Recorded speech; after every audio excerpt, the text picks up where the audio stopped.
What's poppin', boys? In this video, I'm going to be ranking every fruit and Blox fruits from worst to best. Now, I put off this video for a long time, but now that I'm almost 20 million bounty and I actually got good at the game, I figured now would be the perfect time to make this video. And for the tiers, we have Godly at top tier, Great tier, Good tier, Meh tier, and D tier. Matter of fact, hold on, let me change that to Dookie Fruit tier. All right, so before we get into actually rank it, I just want to say this is based off of my opinion and experience. So if you disagree, perfectly fine. Just try to keep the hate to a minimum. Also, this list is based off of grinding and PvP together, so an overall list. And for the first fruit, we're gonna be rating the spin fruit. Why the heck is it looking at me like that? I'm gonna be honest, spin is a tough fruit. Its kit really has no redeeming factors. I mean, look at this. Razor Wind, what are you gonna do with that? No range, hardly any damage. Tornado Assault, hardly any combo potential. I mean, it's all right for grinding, but the PvP potential is non-existent. Helicopter Flight, worst flight in the game. Well, one of the worst fights in the game. Last but not least, we have Air Slasher, which is actually an all right move, I'm gonna be honest, but leaves no room for combo potential or anything to set up anything. So yeah, I'm gonna be honest with this fruit. It's only got to go one place, and that is Dookie Fruit. Straight garbage. And I don't think there'll be any arguing with that one. Next up, we're gonna do the barrier fruit. Ooh, I hate this fruit. Look at him smiling at me like that, bro. What you got to smile about? Your fruit's garbage. Let me eat that thing real quick. Okay, now this suffers from the same reason spin does. It's kind of crazy because this is actually a rare fruit. So how this is bad, I don't know. This thing needs a rework, man. Look at this though. Barrier wall, like it barely has any range to it. You're not gonna hit anyone in PvP with that. Surprise attack, like this thing is slow as hell. Someone could ken that. The only good move this thing has is barrier prison, which can start for combo potential if you bring them back to you. But another thing this doesn't have is a good ult. Like look at this. Barrier towers, slow release, has high end lag, so if you miss that, you're getting punished. But also the AoE is only vertical. Like you're not gonna hit anyone with this in PvP. Moral of the story is do not use barrier. Just don't. Definitely needs a rework, although I don't see them really making barrier that good, so it's going in Dookie tier. Above spin though, but I mean it's not gonna go below spin. Next up we have the bomb fruit, and do I even really need an explanation for this one? You know what? I'm not giving no explanation for that. I'm putting that below barrier. I mean, it's pretty self-explanatory, bro. Bomb is not good. Coming up next, we have the spike fruit. Now, I feel like this doesn't really need much of an explanation either. Most of the Dookie fruits suffer from all the same things. Look at this. Spike summon. This is good for grinding. I want to be honest. This is all right for grinding, especially with Spiky Ball. It has good AoE. However, I mean, no potential for PvP. I don't see this thing getting a rework ever, by the way. So it's probably going to be probably one of the worst forever. It's garbage. Moves are not good. It has a bad move kit. Straight to Dookie fruit. I'll put that above spin, though. Next up, we have one of the fruits I hate the most in the game, so this is no shocker. We have the Falcon fruit. Now I'm gonna make this one quick. One, has a trash moveset. You waste one of the moves on plumage, which you need this move to even use your moves. Two, it's trash for grinding. Only one of these moves are multi-target moves, and it's wind burst right here, and the damage is actually garbage. This move right here, Bone Crusher, is a single target move, helps you not at all in grinding, and also is good luck landing that PvP. Third, we have Soaring Beast. Oh, I guess that is a multi-target, so it has two multi-target moves, but it's still garbage. Also trash flight. This fruit has no redeeming factors. I don't want to argue about it. Falcon, straight to Dookie fruit, but I'm gonna put it above everything else. And I honestly think that might wrap up the Dookie fruit tier list. Falcon, barrier, bomb, spike, it spin. It's not bad, not bad. Next up, we have the spring fruit. Now this goes up to the next tier for one reason. When I did that random card the size my fruit video, I ended up having to use the spring fruit, and I'm not gonna lie, I cooked players in PvP. Now the moveset is not exactly the best, don't get me wrong. First ability knock is not very good and has low range. However, spring snipe is all right. I've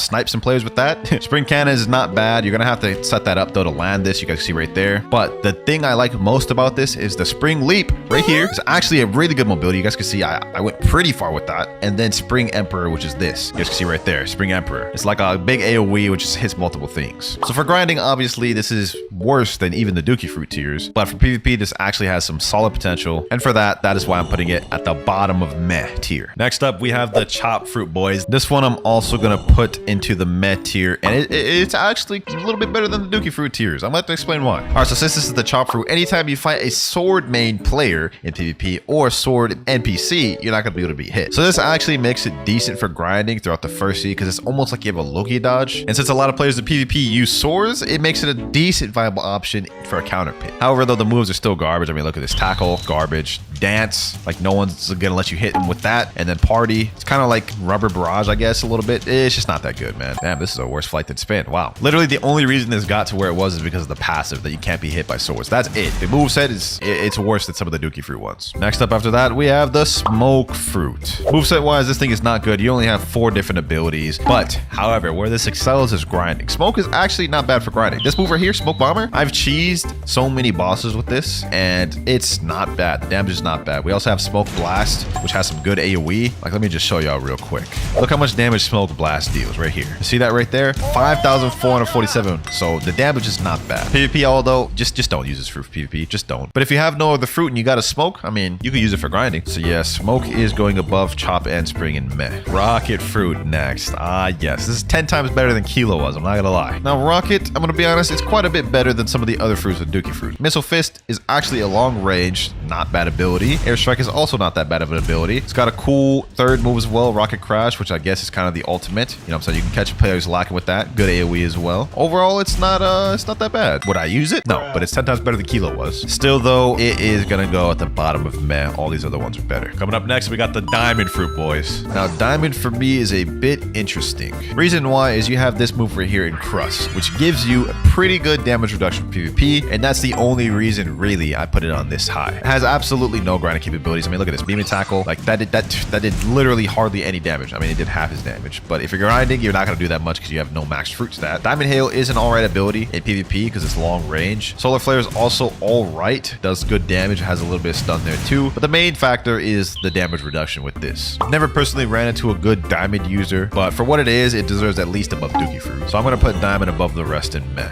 Now this next take, this one might make a lot of people mad. The rubber fruit right here. It's going in meh. It's going to the top of meh. Now before you get all upset, let me explain. So for grinding, first of all, just don't use this fruit for grinding, bro. It might noob to max, but every 2 hours I eat new fruit. Grinding was horrendous with this. The only really good move for grinding you have is rush. If you gather up a bunch of NPCs and do this, you're gonna be able to do some damage. Other than that though, you know what I'm saying, it's not good for grinding really. Now for PvP, it is solid for PvP. You counter rumble users, you can't be hit by guns. So you would think this is like probably like one of the best PvP fruits, right? Wrong. The main combo you have in PvP is something along the lines of this. Spiky Trident pull into the rush combo, which could be straight comboed if you're going against a Cyborg V3 user. They could also Ken it. The other abilities I feel are just not as good. I mean, Smash is a good ability. Slingshot is not as good. You have to have really good aim to utilize that. And then Cannon is also just not that good. Overall, the only reason this even made it up to here is its PvP capabilities. It's all right for PvP. I made it to 5 million bounty with this fruit alone. So don't get me wrong, it is solid, but it is held back by a lot of things. That right there though is gonna wrap up the Mets here. I don't feel like this was too bad, except maybe the controversial rubber pick, but oh well. Next tiers we have this good, great, and godly tier, and I'm excited to do some of these next ones. Next up though, we have the pain fruit, otherwise known as the paw fruit. Now what do I think about this fruit? So first off, we have a really kind of a long range moveset. Like look, heavy paw, long range move, paw barrage, also long range move, paw nuke, also long range move with some AoE at the end of it since it's an explosion. We also have a mobility move which is self-repel, pretty much like the rumble dash except you only get one of them. Last but not least, we have the ultimate, which is torture, another long range move, but if it hits him, it does a damage over time, which actually does pretty good damage. You guys can see right there doing over 4,000, actually 5,000. I'm gonna be honest, for grinding, this thing is, just don't use it for grinding. I do not recommend using this for grinding. I'm gonna be honest. PvP though, it is all right. It is all right. You can do combos like this where you do like Spiky Trident pull, boom, pop barrage, you know what I'm saying? A combo like that, and that's a good combo to use in PvP. I'm gonna be honest, with paw, it's gonna go at the bottom of good tier, simply because it's pretty much getting elevated just because of its PvP capabilities. It is good for PvP, I'll give it that. Grinding, don't use this for grinding. Let's go with an interesting one next. The spirit fruit. Ooh-wee. Where to start with this one, man? Where to start with this one? All of these moves pretty much lead into a combo, except the Frostfire Grasp. Frostfire Grasp, it is a stun ability, but it has too much Enlight to combo off of it. However, you have this one right here, Wrath of Shu, which directly leads into the ultimate right here, which can lead into a Spiky Trident pull and a whole combo there. So it's got combo off of combos off of combos. You also get buffs. You guys see this little spirit bar right here. If you tap it while it's on the blue side, you get speed / health buffs, like so. You guys see right there. If you tap it on the red side, it summons monsters, which deal damage, stun. This fruit honestly is top tier. It's one of the best for PvP in the game. If you sleep on it, I suggest you learn it because this fruit is busted, man. Now for a fruit like this, there's nowhere else it deserves to go other than godly, and it's gonna go to the top of godly tier. Like not the very best, but it's definitely top 3, and I will argue with any of y'all to that on the grave. Next up, we're gonna do the control fruit. Now control is an interesting case because it's not good for both grinding and it's also not good for PvP. For PvP to even use any moves, you have to activate this control area, which, you know, you're not able to use any abilities while you use that, so you're literally a sitting duck when you're trying to activate the room. The moves themselves are not that good. This is levitate.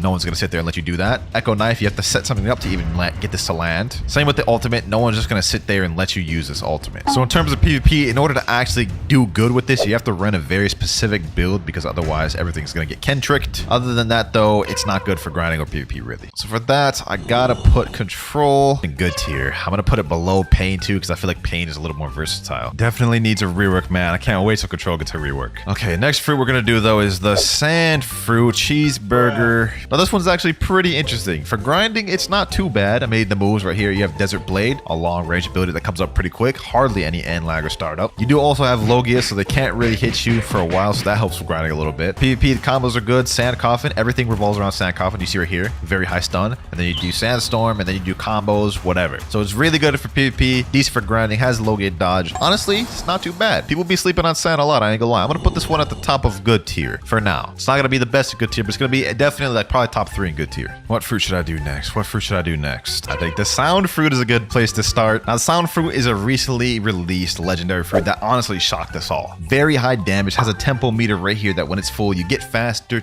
do more damage, take less damage. Very spammable, as you can see right here. Rhapsody notes, fortissimo, has a high AoE, multi-target hitting, stun ability, symphonic radiance, that little disco ball, which could lead into many different things. Has a really good ult. Like, what doesn't this fruit have? Like, this is an insane fruit, I'm not gonna lie. The damage is nice. PvP, it's nice. Actually decent for grinding, I'm gonna be honest. Like, you see the spam ability right here, boom, boom, boom, boom. Based off of this entire moveset and everything you get with it, I'm gonna be honest, sound is going in great. It is a very good fruit. You can't go wrong eating this fruit PvP. I would say if you're gonna be grinding or you're not max, eat a different fruit, but PvP, can't go wrong with sound. Flame fruit next. Decent for grinding, has Logia dodges, so it'll get you through first or second C, but where it really excels is the PvP. Look at this. Prominence burst, long range ability. Allows you to do some combo potential. You can do a spiky trident pull after that if you hit them and they don't have Ken. Blue fire bullets, good for chip damage, long range as well. Now where the real magic happens is this right here. Flaming vortex. Launches them up, which you could do this, boom, you know what I'm saying? Do a spiky trident, start any type of fighting style combo. It's really nice. So for PvP, I feel like people be sleeping on this a lot. They be thinking it's worse than it is, but it's not half bad. And because of that, I have to put this towards the top of good. Gravity fruit next, our third mythical of the video. I'm gonna be honest, I'm not holding back on this one, boys. I'm not holding back. If you're a gravity main, you may get upset. Firstly, this moveset is actually terrible for grinding. Gravity push, it does have some AoE, but the damage is just not there. Gravity obeisance is a pretty good both for PvP and grinding. However, the damage also is leaves something to be desired.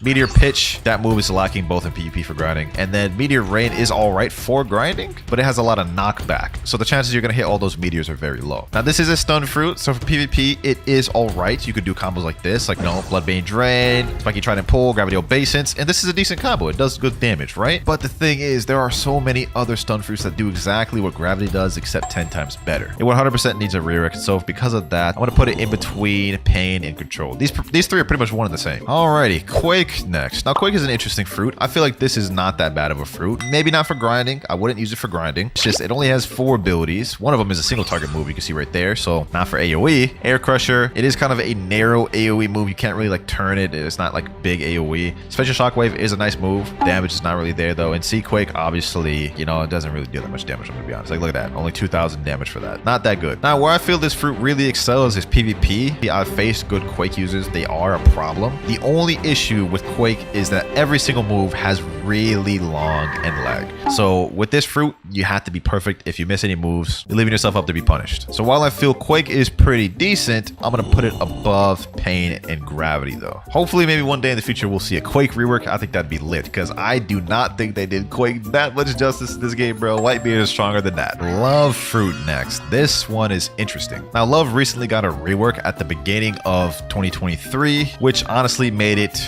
really good for PvP. Okay, first off, we have Heart Shot, which is a really long range ability that has decent AoE, so it's solid for grinding. We have Cupid Zone. Anyone in here gets stunned, so you can do combos like this. You know what I'm saying? Boom. You have Irresistible Traction, which pulls them towards you, also stuns. You have Best Friend, which is a problem in PvP. They pull out their best friend, they have Cupid Zone, they're pulling out combos on you. You're getting hit by him and your best friend. It can get toxic, bro. A good Love user, they're problematic. I'm not gonna lie. This kid is very nice. Not as good for grinding, but it really excels in PvP. And because of that, I honestly think Love is a great fruit. Now, it's not gonna be at the top of great. It's probably gonna be at the middle or lower end of great, but it is very good fruit. Can't go wrong with it. The list is coming together, boys. The list is coming together. Hopefully, I haven't pissed any of y'all off too much. Yes, the dough fruit next. The dough fruit. Does this really need an explanation? You know, I'm gonna give it an explanation. First of all, for this one, you have Logia dodge. You guys can see right there. So it's all right for grinding. I did a noob to max with dough, and it actually wasn't bad. It was pretty good. Long range ability, Brain Dead, Missile Jab. You can just spam that. Very long range. Also has stupid AoE. So even when you think you're not close, you're still gonna get hit. Pasty River, which has a 2 use to it. Look at this. If you jump up and use it in the air, it does this whole like fist barrage combo, which actually does crazy damage. Piercing Clothesline. This move, oh, I hate hate getting hit by this move in PvP. Look at this. Look at this right here. It slams them up, slams them down, and you can basically just start stupid combos with this. I'm gonna be honest, man. Doe has got it all. Grinding, brain dead combos in PvP, Logia dodge, spam ability. I hate facing this fruit in PvP. It's stupid. It's stupid. I'm gonna be honest, man. It'd be criminal to put Doe in any other tier other than godly. It's going in godly, 100%. And I ain't arguing or debating y'all on that ever. Blizzard, huh? Interesting. I honestly feel like Blizzard is a well-rounded fruit. It's got some good spam ability, long-range abilities, high AoE. Look at that, very high AoE.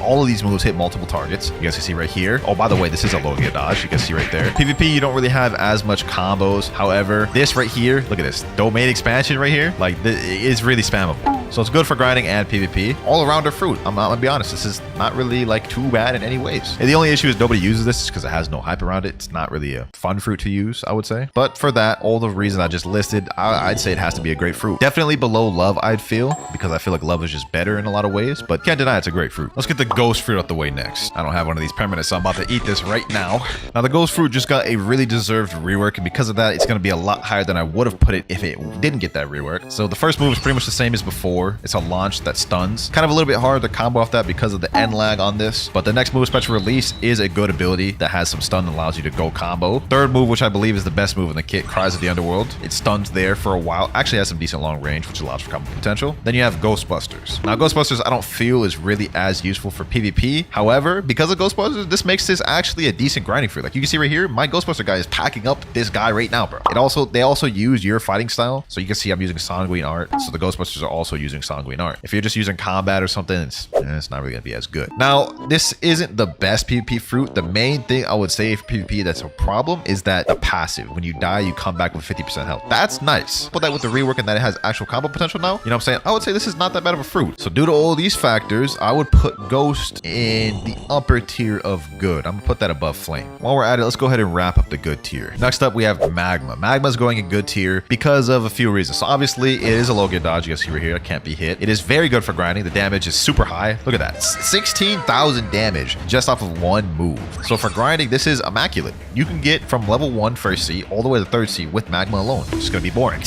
The issue with this that holds it back a little bit is its PvP capabilities. The moves are all very slow. It's a little tough to hit, especially in today's meta with high-paced one-shot combos. Magma just doesn't have that. It's not really a combo fruit. So PvP really holds it back. Grinding is immaculate with this fruit though. So because of that, I'm putting this in good tier. I put it above Flame because of the grinding. Now the last fruit that I'm gonna put in good, this one may be a bit controversial. Actually, I don't think anyone will disagree with this. Phoenix. I don't really think Phoenix really like excels in any category, to be honest. Like it's a good fruit, has a good damage, has the healing capabilities right here. The moves are not all that great though. It has an M1, I guess, so it has some spam ability and some combo potential like that. But no one really uses this fruit for a reason. It doesn't really excel in any category, and there are fruits that do exactly what Phoenix does, except better, man. I want to be honest. Yeah, man, I'm pretty confident about that placing. I don't think Phoenix is good enough to be great, but I don't think it's bad enough to be under good. Yeah, I'm gonna go ahead and put Phoenix at pretty much the top 4 in good. And that's gonna wrap up good tier right there. I guess I'll find out once I upload this video and the comments come through. We only have the godly tier and the great tier next, boys, and we have under 15 fruits remaining. Okay, next up on the list, I'm gonna do the Buddha fruit. I'm gonna be honest, this one's pretty easy to place. There's not really any complications with this one. 100% the best fruit at grinding because of this move right here, Shift.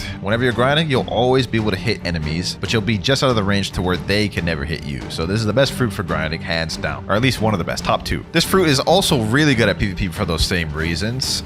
You can literally just catch people lacking in PvP just by M1 spamming. Let's say you went up to them, did soul guitar, then you just M1 spam them to death, bro. You can catch people lacking like that. I've gotten caught lacking like that. So this fruit is really good for both PvP and grinding. However, I'm going to put it in the middle of great tier. I know I probably just made a lot of y'all upset. How isn't it godly, Winter? How isn't it godly? It is 100% getting carried by its PvP capabilities. While yes, I did just say you can get caught lacking in PvP with it. If you're going against good play that knows what they're doing, all they're going to do is outrange you as Buddha. So it's really only great for grinding.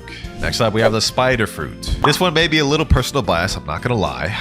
I personally think this one is underrated. You got high mobility right here, right? You got good damage dealing moves. You got long range move with Older Here Sniper. You could literally snipe someone across the map with that. You got good combos and easy combos. Well, look at this. Silk Prison, straight into Heavenly Punishment, and this deals insane damage. It's also not too bad for grinding. I mean, like, it's not terrible for grinding. There's better fruits out there. I wouldn't use this for grinding, but for PvP, I think it's underrated. I really do. Like, hold on, let me just show you what I'm talking about real quick. Let me show you what I'm talking about. Quick guard. Slick prison. Boom. Heavenly punishment. Hit him there. Still going, still going. Boom. Combo's not even done yet. Sanguine art. Get a whole entire Sanguine art combo right there. If you have Cyber V3, bro, I'm convinced that's gonna kill 30 million body player right there. So because of that, I'm gonna put this at the bottom of great. Coming up next, we have the Shadow Fruit. Now this one I've never used personally, so I'm not gonna do a little move showcase. I don't use this for PvP. I know it's trash for grinding, but it does have insane one-shot combos. We're gonna put this in great, but we're gonna put this like kind of like in the middle of great. Next up, we have the Ice Fruit, boys. Those of you who not know this game, y'all know this one's getting placed high. So first off, this thing has low gear dodges. Okay, well these NPCs have hockey, but it also has M1s, so it's actually not half bad for grinding. This can get you through first and second C pretty easily, especially if you have it awakened. Where it really excels is the PvP. Let me show y'all the most brain dead easy combo that even someone who just started playing the game can do. Okay, so you do flash step, absolute 0, right? Then you spam unawakened C, right? Then you use cold storm, M1, M1, M1, M1. Then you do a whole little combo, whatever it is. And I guarantee you, bro, if you have Cyber V3, that is killing even a 30 million bounty player. That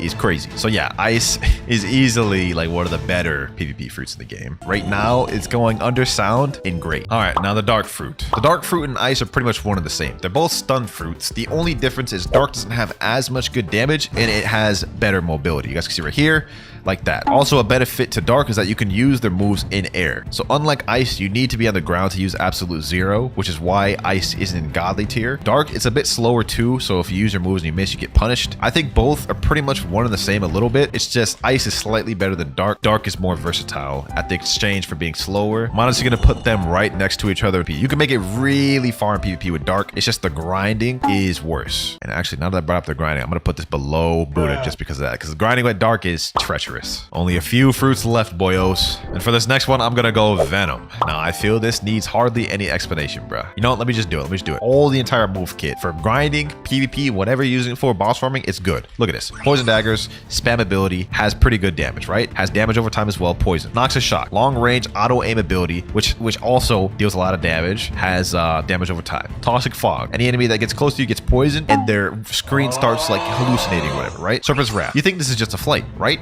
Wrong. Deals damage. So it has really long abilities, low cooldown, so you can constantly spam it. One of these moves basically has auto aim. And guess what? To top it all off, you have a Fury meter and a transformation. Let me show y'all. Transformation right here, right? And all of your moves have changed. Well, only 2 of them. So now Serpent's Wrath, you guys can see, it has 3 dragons floating around it, which when you use it, the dragons attack enemies nearby. Extra damage, right? Look at this. Toxic fog, big poison cloud, and anyone who stays in the middle of this is going to take a lot of damage. And to keep him in the middle of it, all you have to do is just use your moves, right? Keep him in there, deal tons of damage. I did a noob to max with Venom, and it was one of the easiest noob to maxes I've done yet. It's really good for grinding. It's definitely a problem in PvP. Whoever you run into with this, they're gonna get annoyed, bros. They're gonna get annoyed. For that, it can't go anywhere other than godly. Mammoth Fruit next. Now this kit is pretty good for grinding, I won't lie. You have this transformation right here, which makes everything able to be spammed. Where Mammoth kind of lacks is combo ability. The combos aren't really there. It's pretty much you just go in Mammoth form and you spam. And you also have long ranged abilities and, you know, good stuff like that. With Mammoth, even though it's really good, we're gonna say it's kind of tied with Dark. Next up, we have the Light Fruit. I want to make this one quick, right? Okay, so you have M1s with it. You also have low gear dodges, so a lot of NPCs are not gonna be able to hit you. Spammable moves, boom, you guys can see right here. A lot of moves can start a combo with it, you know what I'm saying? So easy combos. Light Speed Destroyer, you guys see right there. Every move pretty much ties into each other almost. So it's very spammable, good for grinding, although I feel like there are just fruits that do what this fruit does, except better. Like there are better spam fruits than Light. So this is really good. We'll put it above Dark even because it's better for grinding. Okay, that's the end of great tier. All these next ones below are above great tier.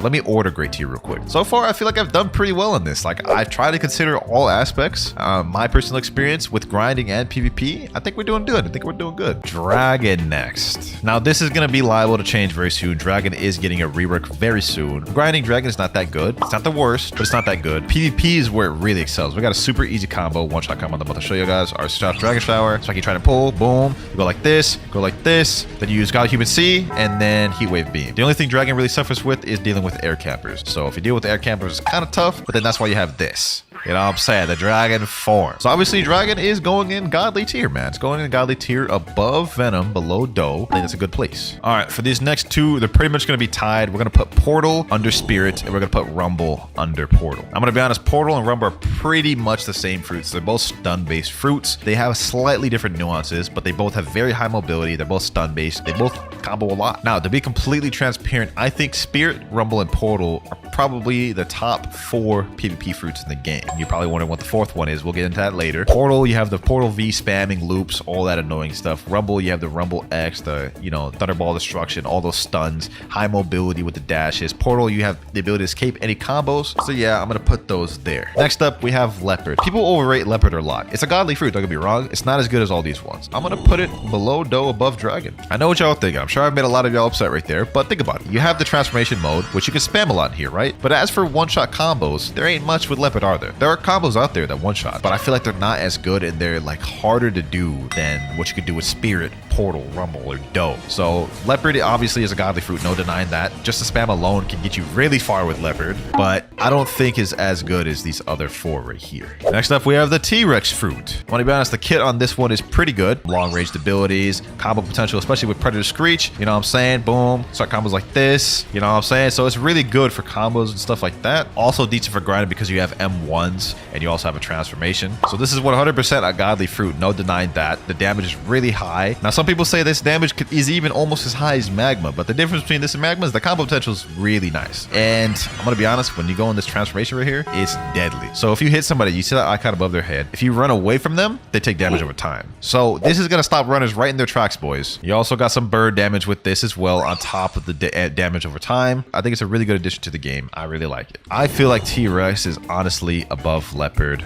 below Doe. In godly tier, all of these are pretty much around the same, just slight differences. Last but not least though, we have Kitsune, and this is no brainer. Kitsune is the best fruit in the game, man. I'm not even gonna go into detail why Kitsune is the best fruit in the game. If you've ran into a Kitsune or you've seen maybe some of the videos or some of the combos, you understand how brain dead Kitsune is, man. It is a problem to deal with. So yeah, that is our entire tier that's completely finished right there. I honestly felt like I did a good job with this. I took a lot of time to think about the placements. These are all the tiers. We have godly up top, amazing, followed by good, and last but not least, dookie tier. And to start off our sword ranking, we're gonna go with the easiest sword to obtain in the game, the Katana. This is one of the first swords you can actually get. All you have to do is talk to an NPC and give him 1,000 belly to get it. And obviously, just looking at the sword, how it looks pretty mid. I mean, apart from the fact that I have lightning coming from it, that's my blessing, it doesn't look that appealing. We do get two moves with this sword, just like any other weapon, called Quiet Rush and Air Slash. And if we look at the abilities, you guys can see the damage is not good. Only 1,746 with max stats is very mid. And let me just say, the second ability is no better. Air Slash, very mid. And I'm gonna be honest, me personally, I don't think there's anything cool about this, and definitely doesn't provide any utility for PvP or combos. Matter of fact, I wouldn't even grind with this, to be honest. So for sword number 1, Katana, we're gonna be putting this in straight dookie tier. And this is also gonna apply for the cutlass, because even though the cutlass has a different outward appearance, the moves are exactly the same. Quiet Rush and Air Slash. If we look at how they look, it's basically copy paste. So cutlass automatically already goes to dookie as well. And I'm not gonna lie, if any of y'all are arguing with me on that, you're just rage baiting at that point. But what about dual katana? I mean, this is 2 times the amount of sword as regular katana, so it's gotta be better, right? This one does look a lot saucier. I mean, we have dual sword style, and we do get different moves called Whirlwind and Tornado. But when we actually look closer at the abilities, we can see it's not very good. While the damage is higher, because I have Burn Blessing on here, the range and utility is not that good. Look at this. Low range, it only went barely in front of me, and as for the second ability, Tornado, even less range. With the Tornado ability, they have to stand within a circle radius of you to even hit. I mean, even this guy right here can't even be hit from there, making this have 0 combo potential on top of the damage being mid. But I will say the moves do look kind of cool. That said though, it's still fated to go to the straight dookie tier, but I will put it above Cutlass and Katana. Up next though, we're moving on to the Shark Saw. This is one of the earlier swords you can obtain in the game, so it's actually going to be pretty decent for grinding. And I mean, just look at that model. This is one of the coolest looking swords in the game. But I'm afraid that's all the good things I can say about this, because when you go to the moves, for example, consecutive slashes,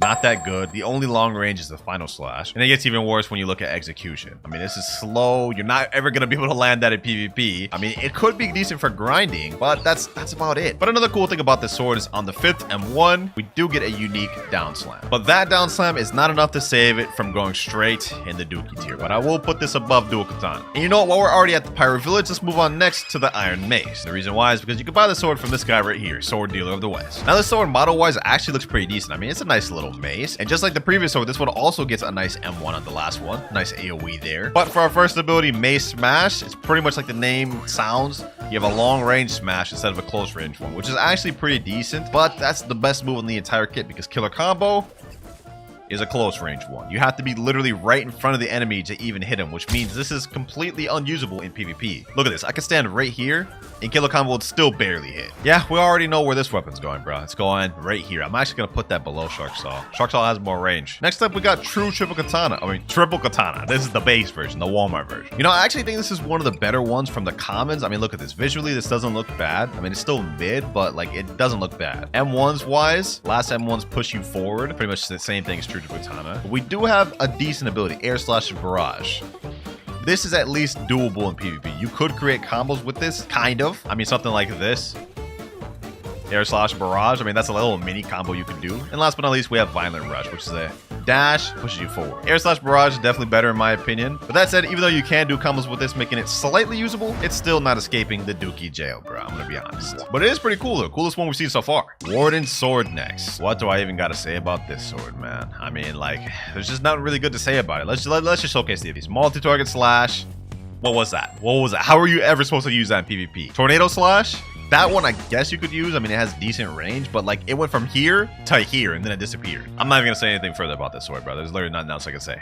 Going in straight Dookie tier for this. And you know what? While we're at it, let's just add another quick one to Dookie tier. Dual-headed blade. This is also in there for basically the same reason as Warden sword. They're both garbage. Damn, a lot of these first ones are going in straight Dookie tier, bro. But you know what? Next up, we got one that's not gonna be a Dookie tier. For some reason, this sword is an uncommon. We have twin hooks. You can actually not obtain this until 3rd Siege, which is why I don't understand why it's an uncommon. But this sword is actually really good. Model-wise, this looks pretty decent, and it just got reworked recently. First move, we have Sky Cyclone. You grab onto someone and slam them up, which allows for combo potential. I mean, you can easily pair that in with God Human or a portal ability afterwards, but that's not it. Next ability, True Prehistoric Punt. You grab onto the enemy, slam into him, which directly combos into Sky Cyclone. Not only is this sword pretty cool, it actually has some really good combo potential and is honestly, in my opinion, underrated. So for the first sword in the video to escape the Dookie jail, we're gonna put twin hooks in good tier. You're definitely cooking some good builds with this. And you know what? Just to finish off the Dookie tier, I'm also going to put Trident down in Dookie tier. And the reason for this is even though Trident Throw is actually a pretty decent ability, I mean, you can pull in enemies to you. It is Kennable. It doesn't break Ken. And the second ability, Water Pulse, literally has no range. And I tested this with my friend in private servers. Even after the initial hit, you could just Ken and escape and punish afterward. And the last one I'm going to be putting in Dookie tier is going to be Pole First Form, but I will put this at the top of Dookie. Pole First Form is our first legendary sword we're going to be ranking, which I have no idea why this is a legendary. It really doesn't deserve to be. First off, for our first ability, Explosive Cloud, it's a slow traveling move. You see how slow that is? And then it explodes on impact. But there's no applicable situation you could ever use that in PvP. So this does nothing for you in PvP. Like, look at this. They have so much time to escape and avoid that, and it doesn't even break Ken. And for our second ability, Lightning Rain, that move also comes out really slow. Definitely tough to aim. And the damage is just not that good. But that right there, I would say, completely wraps up the Dookie tier. I don't think any sword here on out is that bad. Now, the next sword I'm going to be ranking might get some of y'all mad. It might be a bit controversial, but we're going to be going with the Soul Cane, one of the most beloved skilled PvP swords in the game. Now, this one just got a model rework, giving it a completely new model, which actually looks pretty sick. And if you pull it out, it's not a bad sword. And as for the abilities, they're also not bad. First one being Soul Beam.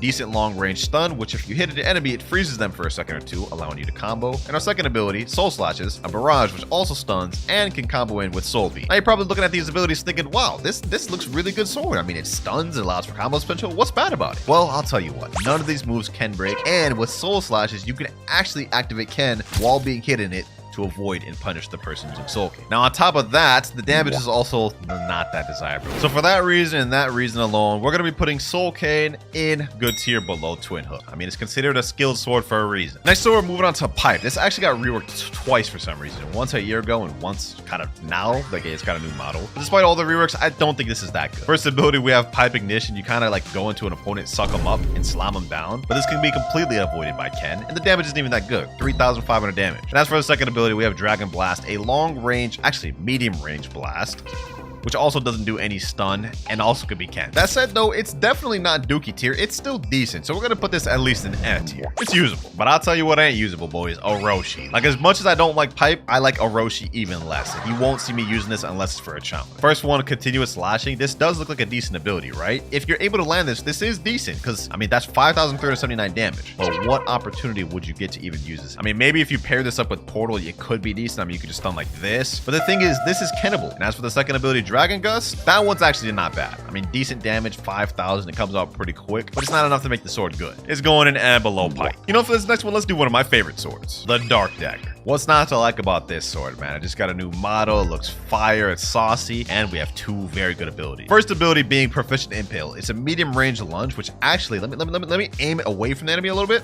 You can see it kind of sucks them in, and it also pushes them back in a straight line. And another cool thing is I found out that Proficient Impale is actually a Ken break. Now on to the second ability, Shaming Slash, my favorite one. This one also breaks Ken, by the way. You throw this out, it's a long range ability where once you land it, you teleport behind the opponent and knock them back. This can start so many combos, but it's also one of the hardest moves to land in the game, heavily relying on aim and precision. Now, despite how cool Dark Dagger looks, I'm still going to put it only in good tier, but above Twin Hooks. That said though, it's really underrated. I think more people should use it. I mean, paired up with the right build, it's very deadly. And while we're on the topic of deadly, this next sword definitely fits that description. The Saber sword, an often overlooked sword because of how early you can obtain the game, but it holds the title for the highest damage dealing sword. Now you guys can see the model looks pretty cool. I also do have a burn blessing on here, and we also have two different abilities, Deadly Rush, Triple Slash. This sword also has a unique mechanic where the amount of distance you are from your opponent when you use your move determines the damage. For example, Deadly Rush, if I'm really close to my opponent, deals this much damage. This is the sweet spot damage, dealing a total of 5,072. However, let's say I move back a little bit, now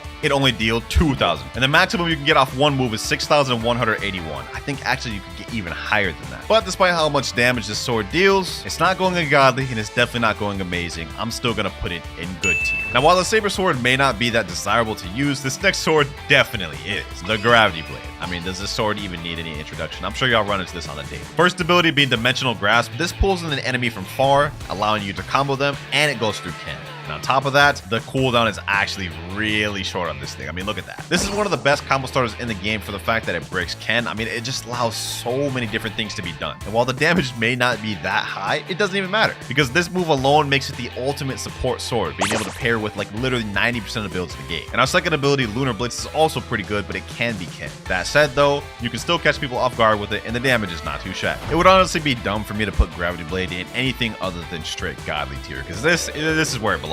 It's just too brain dead. Next up, we have another very high damage dealing sword, the Bisento Blade. An honestly really underrated sword that I think needs a little more recognition. And you know what? We're not even gonna yap on this one that long. Let me just show you why. I'm gonna use both of these abilities and pay attention to how much damage this does.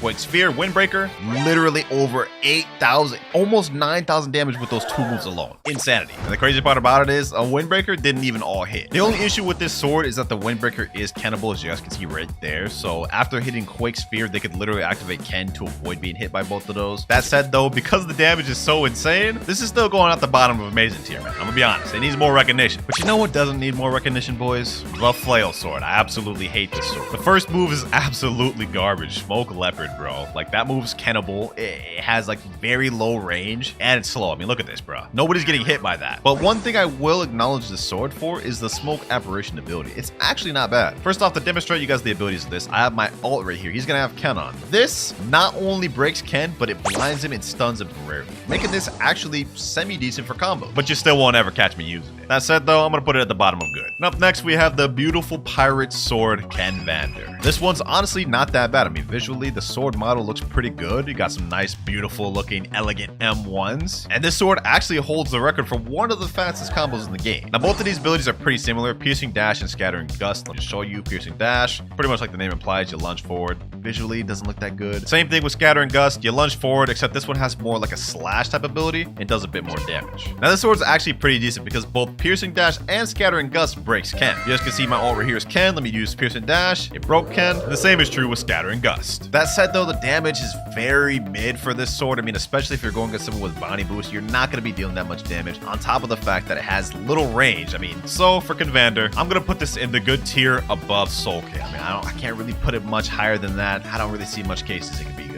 Hold on, I just realized it's crazy to have Flail right here. I'm actually going to remove Flail from good down to Like, I don't even know what I was thinking of good, but it will stay at the top of You know, for this next sword, let's actually get to the first mythical rating of the video, the Hollow Scythe. Now, despite the fact that this is a mythical and it's really hard to obtain, it's pretty big. It's almost dookie. And I know I'm going to make a lot of y'all upset on this, but hear me out. So we have two different abilities, Death Cyclone and Soul Execution. Now, Death Cyclone in terms of damage is really good. I mean, it's a nice cyclone that does actually 6,268 damage. That's not the issue here. It pushes your enemy very far. I mean, look at this. This knockback is crazy. Not only that, it can be Ken while you're in the middle of it. So in terms of combo potential, not really doing you any favors. And it also doesn't Ken break. So in terms of like landing it, they can just dodge that and punish you for even doing that. Second ability, soul execution. This one's just hard to actually work with. And on top of that, it also does knockback. Yeah, this sword is overall pretty mid. I'm going to put this one in straight meh tier. It only exists for one reason, and that is the admin combo. Though it will go to the top of meh. And you know what? While we're on the meh tier, let me go ahead and finish this off real quick. I only think a few more swords need to go there. First one being the Coco sword.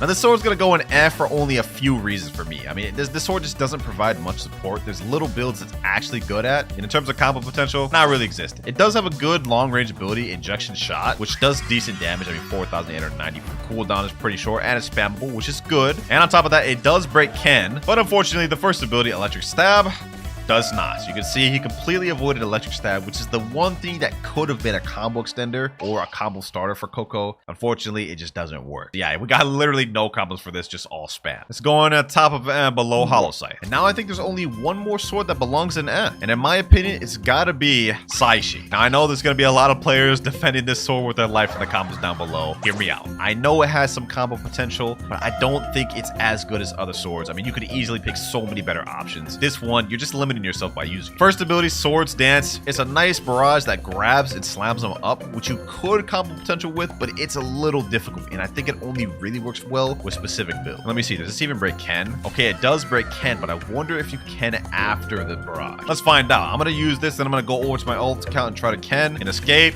Yep, you can actually avoid it after the first hit. So even though the first hit of Swords Dance breaks Ken, the rest of that can be avoided, and then they can just punish you for using that. And as for our second ability, True Air Slash, this is just the Kid. Also didn't break Ken. Now, if you were to pair this with Cyborg, it could be decent, but I just don't think it's worth using in my opinion. That said, though, I will at the very least give Saishi top of I do think it's better than Hollow Sight. And you know what? I think that wraps up tier. I don't think there's any other swords in this list left that are really that low. Actually, no, I just lied. We have Long Sword. Yeah, I'm actually gonna put that at the bottom of Not even gonna get into why. It's just bad. So we got Dookie tier finished, and as well as tier. Now we just gotta finish good, amazing, and godly tier. Now, you know what? For this next sword, we're gonna get into one that I think deserves godly tier. And that is the Buddy Sword. A sword that I believe deserves way more recognition than it gets. For starters, both moves break Ken, both Heat Slash and Lightning Wave. And although you could activate Ken after Heat Slash to avoid the damages, it is a bit tough to time. And now I know a lot of new players are probably thinking, wow, why is Buddy Sword getting godly tier? Let me explain. This is a sword that gets significantly better the better player you are. If you're brand new to PvP, this is probably going to seem like one of the worst swords in the game. That is because it's hard to use. It requires really good aim and precision. But the moment you get good at the game, you'll be able to start to do combos like this.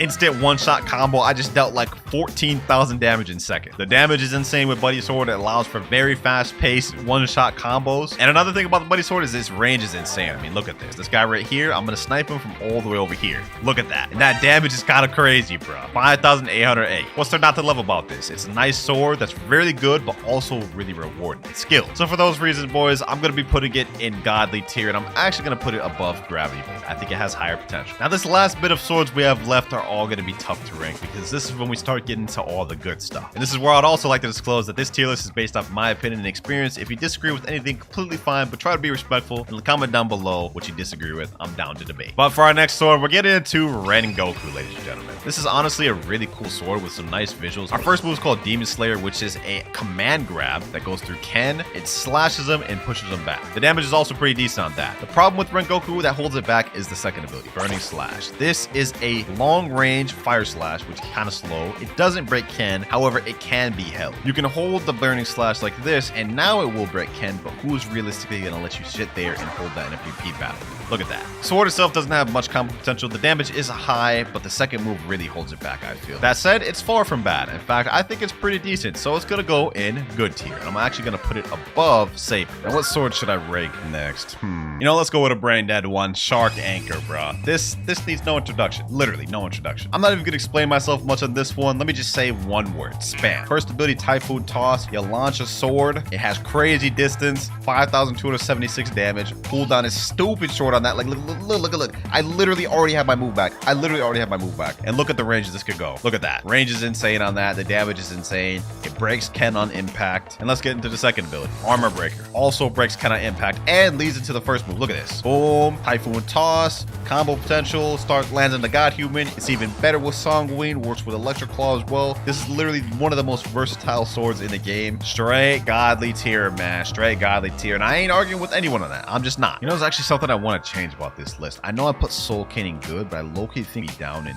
Like, I just realized there's no way I can say Soul Cane's better than Saishi and Hollow Sight. Yeah, this looks a lot better. Anyways, moving on. Next sword we're going to get into is actually maybe a bit of a controversial one, but hear me out. Midnight Blade. This is one of the coolest looking swords in the game, in my opinion. I mean, just look at the modeling. Like the model of the sword is fire, especially with my lightning blessing on it. And as for the abilities, I mean, look at this. Portal opening.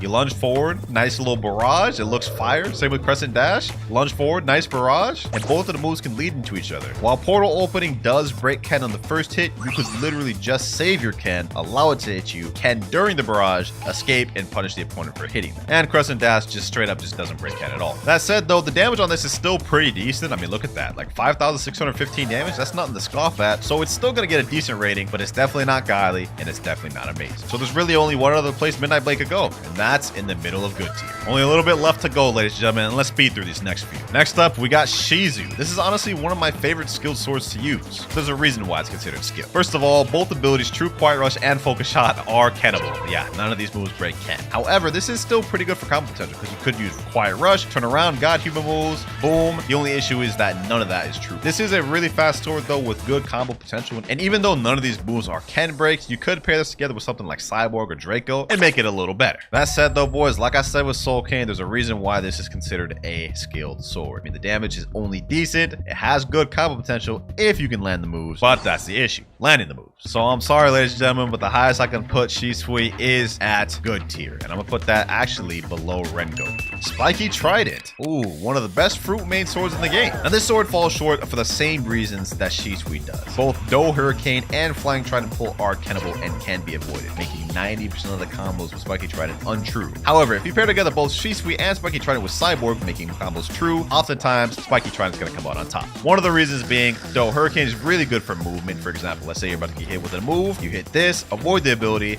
and do that. Second one for combos, Spiky Trident pull starts so many combos, especially for fruits. And if you pair it together with Cyborg, it becomes really deadly. I like to call Spiky Trident the combo creator. I'm going to be honest, there's like literally countless combos with this. For me, in my opinion, it's going straight amazing. And now we get on to one of the swords that I ranked really low last time, but this time I've actually adjusted it a little bit. Fox Lamp. Last time I was sleeping on Fox Lamp, but I see the potential now. Let's just get into the abilities. First off, we have Scorching Azure, which if you hold it, you don't ever want to do that by the way, and let it go, it stuns the enemy for multiple seconds. Now the damage is not that good, being only 4,800. The good thing about this move is that it actually breaks Ken on him. So let's say you're fighting someone who likes to have their Ken all the time, you throw out one of these, and then you start a combo. And since it broke their Ken, they won't be able to activate it again for a few seconds. The only issue is if you're fighting against someone who's smart, they'll wait for you to land this move, then turn on their Ken and avoid all the barrage. So it's not perfect, but it is good. Second ability, Internal Firestorm. You can either hold this ability, which has a long medium range fire, and a lunge at the end. That part is Ken triggable, but there's two variations you could do. Instead, just tap it and hold. This part does break Ken, making Fox Lamp technically have two Ken breakers on both abilities, along with decent damage. Hey, all things considered, due to the damage alone and Ken breaks, in my opinion, Fox Lamp has got to go an amazing tier, but it's definitely not good enough to have God. You know what, for this next sword, we're gonna go with one of my favorites, Cursed Dual Katana. This sword needs little introduction. I mean, we all know about this, but for our first ability, we have Revolving Ravager. Now you can either hold or tap this ability, but this does not break Ken. This is what it looks like when you hold it. It actually does a lot of damage, 7,000, but if you just tap it, you see it really only does like around 5,000. This move does not break Ken, so it can be easily avoided, and is a little tough to use unless you land something first, like a stun like this, then you can land it good, but it's something that has to be set up. Second ability, Slayer of Goliath, same deal. It's a long range lunge, which has a stun that you can combo with, but also does not break Ken. Actually, I kind of lied there. It breaks Ken if you tap it like this, but if you hold it fully, let's say you're trying to snipe somebody, that is fully Kennable. I don't know why it works that way. You would think it'd be the opposite, but hey, it is what it is. Now, 1 year ago, I gave this sword a godly tier rating, but unfortunately, I'm not going to be able to do that this year, because in my opinion, Cursed Dual Katana now just doesn't compete as well as it used to, so it's going to go straight at the top of amazing tier. Speaking of things that ain't godly, we're moving on to the Dark Blade. Honestly, I don't even get the hype of this sword. I mean, it's a Game Pass sword that's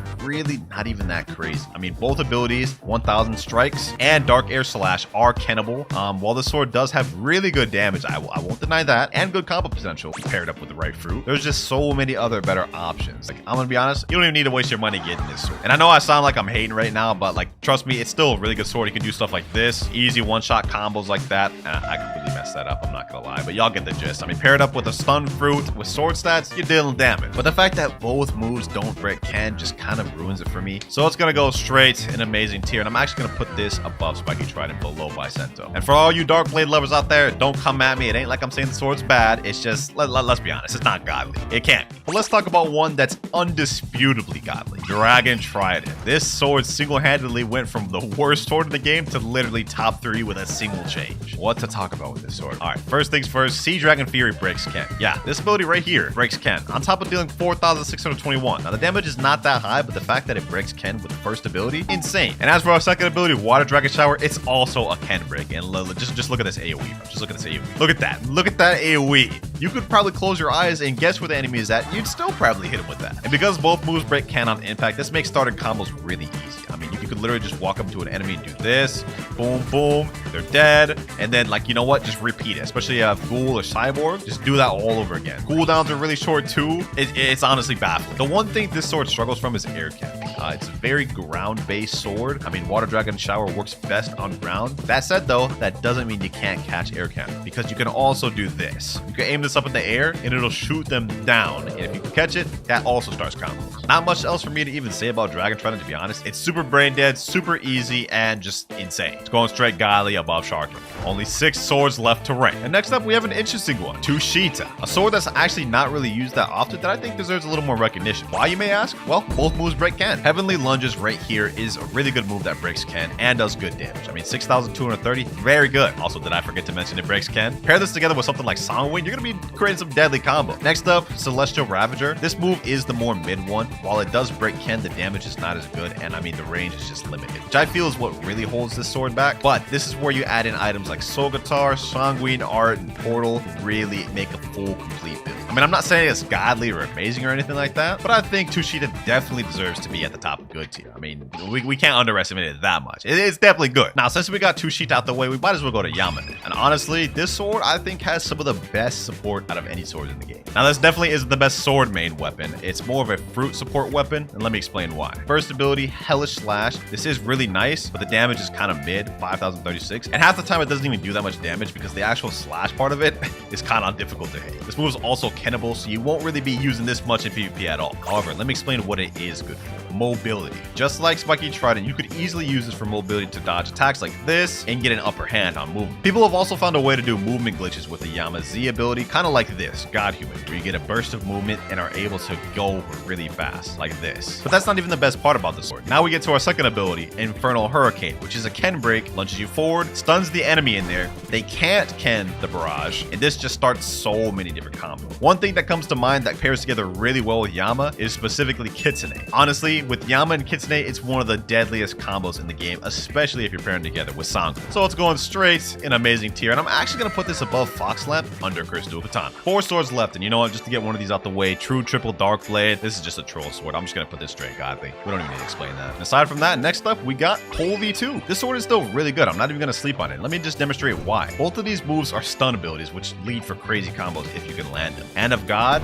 stuns them. You see, it stuns them there for a second, allows you to use ability. Electric Prison, well, as the name literally says, it's a prison. It stuns. So both moves are really good with stun. So you could really use this with certain builds like Portal or Rumble, just to create crazy combos. Like, look at the Hand of God, boom. They're just stuck there, and they're just dead now. That said, the lack of range and lack of damage definitely leaves something to be desired, and the moves have a bit of end lag, like that. So if you miss it, you're definitely gonna get punished hard. So in my opinion, Pole's second form can only go in good tier, but I'm actually gonna put this above both Midnight Blade and Twin Hooks. And now we get to the last 2 swords, ladies and gentlemen, True Triple Katana and Dragonheart. Now, first off, we're just gonna get Dragonheart out the way. This is the newest sword in the game, but let me just say the combo potential on this one is kind of low. Not that there aren't combos, but I feel like this is definitely more of a spamming sword. For example, Internal Catastrophe, you can throw this out, it is very quick and Ken breaks and launches them up. Second ability, you go Draconic Blitz. It's a really big AoE, which does a lot of damage and has a lot of spread. I believe both moves break Ken on impact. However, with Draconic Blitz, you can activate Ken to avoid damage while you're in it. Honestly, if you ask me, the best way I can describe Dragonheart is it's kind of like a worse Shark Anchor. Less combo potential, but more damage. I'm personally gonna put it at the bottom of godly, actually above true triple guard players. And last but not least, ladies and gentlemen, true triple katana. There's honestly not much to say about this one. I'm just gonna go ahead and straight up put it at the top of godly. It's the best sword in the game in my opinion. And just to give y'all a brief explanation, while the first move Wolf Fang Rush may not be the craziest, it is kennable, but it does a good amount of damage, 6,092. Though that's not the main attraction of the sword. The main attraction is Dragon Hurricane, a big tornado that does 6,347 damage. You can't ken while you're inside of it, and it just allows for free combo. Also, did I mention that the hitbox of this thing is insane? I mean, just look at this. Dragon Hurricane, look at that, bro. It literally pulls them in from way over there. This sword holds so much damage. It holds so much brain deadness. It has one of the easiest one-shot combos to pull off, like literally a new 2.5 million bounty player could do. There's literally nothing bad about this sword, honestly. And I ain't gonna argue or debate with anybody on that. This is the complete sword tier list. Honestly, godly, you could argue a lot of these. I mean, this isn't fully ordered, but everything else I would say is ordered. Now let's get on to the gun tier list. Here is the complete gun tier list. We have Soul Guitar, Dragonstorm, and Venom Bow in S tier. These are the top 3 guns in the game, in my opinion. You could really argue Dragonstorm above Soul Guitar, or the opposite. These is not really ordered. A tier, we got Kabucha, followed by Magma Blaster. I think Magma Blaster is insane. Just have to have the right builds with it. Followed by B tier, we got Aston Rifle, more of a skilled gun, and then Dual Flintlock, and then everything else after that is just kind of mid. But to start out, we have the worst sword in the game, the Katana. Not much to say about this sword, other than it's the first one you can obtain in the game. Just like every weapon in this game, it has only 2 moves, Quiet Rush and Air Slash, both of which are not that good. Here's Quiet Rush, doesn't have any stun to it. And for the last move, we have Air Slash, which, as you guys can see, that wasn't much of a slash. I mean, it barely just hit that guy. Definitely wouldn't recommend running this in PvP and for grinding either. There's only one place this sword belongs, boys, and it's Dookie tier. Now, 1 katana was pretty garbage, but what about 2? For our next sword, we have Dual Katana. Has increased damage now. M1 is 1330, whereas the base katana only does 1200. Also has a completely different moveset, being Whirlwind and Tornado, both of which I ain't gonna lie, are pretty garbage. Like, look at this. Whirlwind, pretty much the same thing as Air Slash, and then we have Tornado. That move, like, literally has no range and keeps you in place. Straight Dookie tier if you ask me, but it is better than Katana, so I'll put it ahead. Next up, we have the Warden Sword. Now, I'm not gonna lie, Warden Sword does have some cool things you can do with it, such as being able to glitch like this. You guys can see I'm invisible, then I use Warden Sword Z, and now my character is twice the size. First move we have is multi-target slash, which that ain't slashing nobody, especially not no multi-targets. Barely got any range to it. And the next move is basically the same as Dual Katana, Tornado Slash. It's got a little bit more range to it, but that damage is just pathetic, bro. For PvP, it's just completely lacking. So it can't go nowhere other than Dookie tier. And with that one there, we're actually almost done with the Dookie tier. But for this next one, let's switch it up a bit. So far, we've only been looking at terrible fruits like Warden Sword and Dual Katana. But let's see how good this next one is. Triple Katana. Yes, sir. The 3rd version of the Katana. Now, believe it or not, this one is not a Dookie sword. And let me explain why. It has 2 abilities, Air Slashes, Barrage, and Violent Rush. This is Air Slash Barrage right here. 3 slashes, which does all right damage. I mean, actually, I'm not gonna lie, that's pretty bad. But it at least is long range. Next one, Violent Rush. You guys can see right there, which does allow for some combo potential. And if you pair this sword with a good stun fruit like Portal, you can begin to do stuff like this. Portal dash, jump up, boom, boom, boom, boom, use this, got human moves, and that is 16,000 damage. I ain't gonna lie, man, Triple Katana is going up in meh, but it's probably gonna be at the bottom of meh. Shark Saw, the first raid boss of the game's boss drop. They actually did this sword so dirty in this game. First of all, executive slashes, especially the Triple Katana slashes, slightly better damage, but it has more startup. Look at that. It's slower. And then we have execution, which is this. Sorry, excuse for a move. I'm not gonna lie, you're not gonna hit anyone with either of these moves. And if you do, they probably shouldn't be PvP. This one is going straight to Dookie tier, although I will put it at the top. Up next, we have the Trident. Now, this particular sword actually just got revamped recently, getting 2 new moves. It has Trident Throw and Water Pulse. Trident Throw, boom, you pull them in, and it pulls them towards you, except it's very slow. And then last but not least, we have Water Pulse. That one...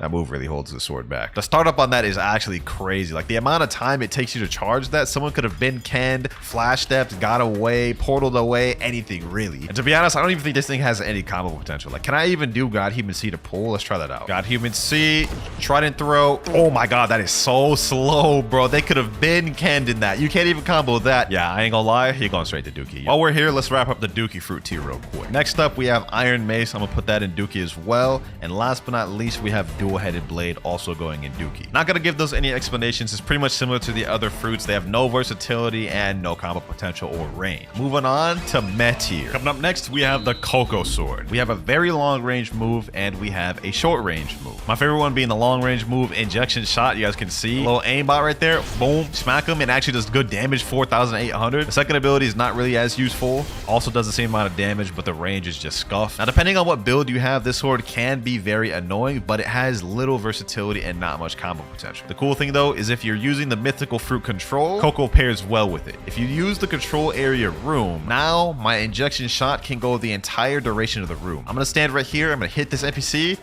Look at that. So now the distance is scaled up, and the same is true for my second move, electric stab. It's now scaled up distance. However, control is a very bad fruit for PvP, and so is Coco overall. So because of that, even though it's a really cool sword, I'm gonna make a lot of people mad with this, but it's going at the top of mad, man. I feel like that was our first controversial pick of the video. I'm not gonna lie. I can already hear the comments coming. But moving on, we have golden pole. I'm gonna be honest, this weapon is only used for one thing and one thing only, evolving it to pole second form, because otherwise there's no reason you're gonna use this. Like, look at this explosive cloud. Look at this. Slow moving. What even was that? Like, even with the rework, that's just not good. Second ability is pretty decent. Lightning rain. The damage is good at least, but like everything is just so slow and has so much end lag. It's actually kind of crazy. Do not use this sword. And by the off chance you do want to use it, make sure you're using a stun fruit like Portal or Rumble. That way you can at least do something like this. Portal Jash, jump up, lightning rain, boom. You know what I'm saying? God human moves. Even that did hardly any damage. Yeah, just don't use the sword. For that, it can't go in anywhere other than, man, I might even put this below triple katana. Now, this next one is actually gonna pain me. Sadie. This is another one of the revamped swords that actually looks very nice. Let me show y'all what I mean. Swords Dance is actually one of the better looking visual moves. Look at this. Boom. Slam him up, do a little barrage, and then push him away. Then look at this. True Air Slash is also a decent one. Looks like a damn thunder breathing move from Demon Slayer. But the truth of the matter is the combo potential for this one is just very low. It has no versatility. Like, look at this. You can't even combo this with a god human, because that could just be Ken. So sadly, no amount of revamping is gonna make this sword good. It's going in meh. And while we're on the topic of revamped swords still not being good, we've got the pipe. Now, don't get me wrong, the pipe did become 10 times better after it got revamped, but it's still not viable, I would say, in PvP at a high level. We have pipe ignition. Basically, you grab the opponent and slam them away. Can be kenned after that. And I'm pretty sure that move can be kenned in general. And then we have Dragon Blast. That damage is not that good. 3,400. Same with this. Doesn't leave much combo potential to be desired. It leaves a lot of chances to be escaped, and it leaves you open. So if you're getting teamed, this is just definitely not a good sword to go with. I'm going to also put pipe in meh tier, but I'm going to put that above triple katana just because I think it is better than most of the meh swords. GT sword, my least favorite sword in the game. I'm not even going to explain why I'm putting this here, bro. It's going in meh tier. I ain't gonna lie. And I ain't finna debate or argue with nobody on that. You know, for this next one, we're gonna use one of my favorite swords, Dark Dagger. I very much enjoy the sword. I mean, look at this little tiny dagger, and then packing people up with this just feels very satisfying. However, the moveset is not as good as you think. Proficient Impale, this move right here, basically slam into him, does 4,300 damage. Not bad, not bad. Shaming Slash, this is the cool one. You throw out the dagger, teleport behind him, which does allow for combo potential. However, sadly, both of these moves can be kenned. This weapon also doesn't have much versatility. Like, can only really be good in a few builds. However, I ain't gonna lie, doing this, saucing up on people, sheesh, that'll never get old, man. That'll never get old. I think Dark Dagger is deserving of good, and it'll probably be mid to high tier good. Let me know what y'all think about that one. I've used this sword a lot, so I think that's fair to put it, but let's move on. Next up, I'm gonna put Wando in meh. I'm putting it below pipe. Wando is easily one of the worst swords of the 3 triple katanas. And let me show y'all why. Continuous slashing. That move, you have to stand still and hold that just for some mid damage. Oh, actually, that's actually not that bad damage, but like that is so slow, and I'm pretty sure they could just ken mid slashes. Last move, Dragon Gust. Use that. Yeah, this is just not good. Even post revamp, this doesn't even look that good. Like, what is this? Continuous slashing? Zero combo potential. While we're at it, let's go ahead and wrap up the meh tier by putting the last one in there, which is Longsword. This is gonna go in the middle. Now, this one was a bit tough. I don't really use Longsword like that. I would have put it a bit higher, but just based off of my knowledge on the sword, I don't think it has much combo potential. We have Annihilate, which pushes them back, so you're knocking your opponent back, which I think doesn't really tie together with Glorious Smash. They have enough time to get away with that. None of these moves really just combo. Like, the moves kind of push people away. Let's see Glorious Smash one more time. Okay, that stuns him there. Actually, that doesn't even stun him there. He got knocked up. He got ragdolled up, which means they could Ken after that. And then, like, if their portal, go away, parallel escape, quantum leap, even just teleport to another island. Yeah, I don't think Longsword's that good. But now we have 2 tiers completed, meh and Dookie, all all we have left is good, great, and godly. And you know what? For this next one, we're gonna do a godly one. Now this may confuse some of y'all, but this sword, trust me, it's very godly. Buddy sword. Firstly, both of these moves are long range. Heat slash and lightning wave. Let me use heat slash. Stuns him there, knocks him back, and has burn damage. Look at that. 5,935 damage. I'm pretty sure that's one of the higher damage swords in the game. And then we have one of the most sauciest and clean moves to pull off in PvP, lightning wave. Takes very good aim to use it, but it also deals good damage, 4,900. Now, I'm not gonna lie, this sword does take a little bit of skill to use. If a brand new player comes up and picks buddy sword up, they're probably gonna be bad with it. To really utilize the sword, you need to have good aim and good predictions and reaction times in PvP, which is honestly why I put this at godly tier, because this is a sword where the better the player is, the more broken this sword is gonna seem. Like, imagine you're in PvP and you're constantly just getting sniped by one of these, or you get hit by one of these combos like this. Portal dash, look down, boom, boom, you know what I'm saying? That is straight one-shot combo even on 30 million body players. So yeah, I think that's perfectly justified. Buddy sword is going godly tier, bro. Next up, we have the red hair Shanks blade, Saber. Now this sword holds the title of highest damage sword in the game, and by that you might think it's godly, but I'm gonna be honest, it's not godly. We have two different moves, deadly rush and triple slash. Deadly rush right here, you guys can see, slam into him, and it does really good damage. Look at that, 8,266. Next move, triple slash. As the name implies, it's triple slash. Now the secret with this sword is depending on how far you are from your enemy, the Z move, deadly rush, can deal more damage. For example, if I'm really close, it's only gonna deal 4,000. However, if you're at the right distance, which is right about here, you guys can see now it does over 8,000. The issue with this is in a real fight, this is very inconsistent. So if you're not hitting that, you're only gonna be hitting like 3,000 damage. Also keep in mind, I do have a burn in chat on here. So the sword is good, but it's not godly. It's going straight into good tier. Next up, we have the beautiful knight sword, Cavendish. This sword, I really like this sword, man, to be honest, but there's a reason why I don't use it that much, and it's just not very versatile. You have to run a specific type of build to really utilize this sword, and that's something with like stuns. Two moves we have is scattering gust. You guys can see right there, basically you just launch some beams, and then you have piercing dash. You just lunge and do a dash like that. I wouldn't recommend using this sword unless you have a build that has like kabucha or a stun fruit. For example, you could do something like this, kabucha, gusting wind, boom, then you got hammer moves, and that's a good combo. But if you don't have a good stun fruit or like a build like this, I definitely wouldn't really recommend using Canvander. Damage is also not the best on this sword. Look at this, scattering gust only does 4,938, and then piercing dash even less. So yeah, this is definitely a medium damage sword. It's gotta go good tier, man. I'm gonna put that under Saber. You know what? For the next sword, we're gonna do our first mythical of the video, Hollow Scythe. Now, despite the fact that this is a mythical sword, it's pretty mid. The two moves we have are Death Cyclone and Soul Execution, and I'm gonna be honest, this sword is really only good for one purpose, and you may know what it is. I recently did a video where I bounty hunted with the admin killer combo, and to be honest, that is really the only real reason I would see using this sword. Let me explain why. Let me head over to Skull Island. We have Death Cyclone, which is a sweeping, basically vortex that pushes your enemy away. Now, while the damage is good on that, look at that, 6,000 damage. It knocks them back so far, and they can through it. So it's pretty much useless for combo extending. And last but not least, we have Soul Execution, which is just kind of hard to land. Hopefully one day it'll get reworked. I think it really deserves it. I don't know why it didn't get reworked in that last update, but all things considered, I don't see it being better than good tier, man. Let me know what y'all think about that one. I feel like that might have been a bit controversial, but hey, I'm a 30 million. I PvP a lot, and I don't see this weapon ever. Bisento. Now, I'm not gonna lie, this weapon might surprise you. Some of you may even be surprised that it made it this far. It's not in Dookie, and it's not in Meh, so where will it go? Now, yes, this is a first C weapon, meaning you can get this literally in the first C at like level 200, but trust me, this damage is insane. Look at this. Windbreaker, boom, 5,293. Quake Sphere, boom, 4,900 damage. Now, the both of those by itself isn't the most insane damage, but together, this will literally one-shot like a 2.5 million bounty player. Let me show y'all, boys. Quake Sphere, boom, boom. Look at that, 14,000 damage in seconds, and that's just 3 moves. And if y'all ain't convinced by that, here's a clip of one of my friends, Fufu, using it, I believe, on a 4 million bounty player, decimating him in seconds. Look at this.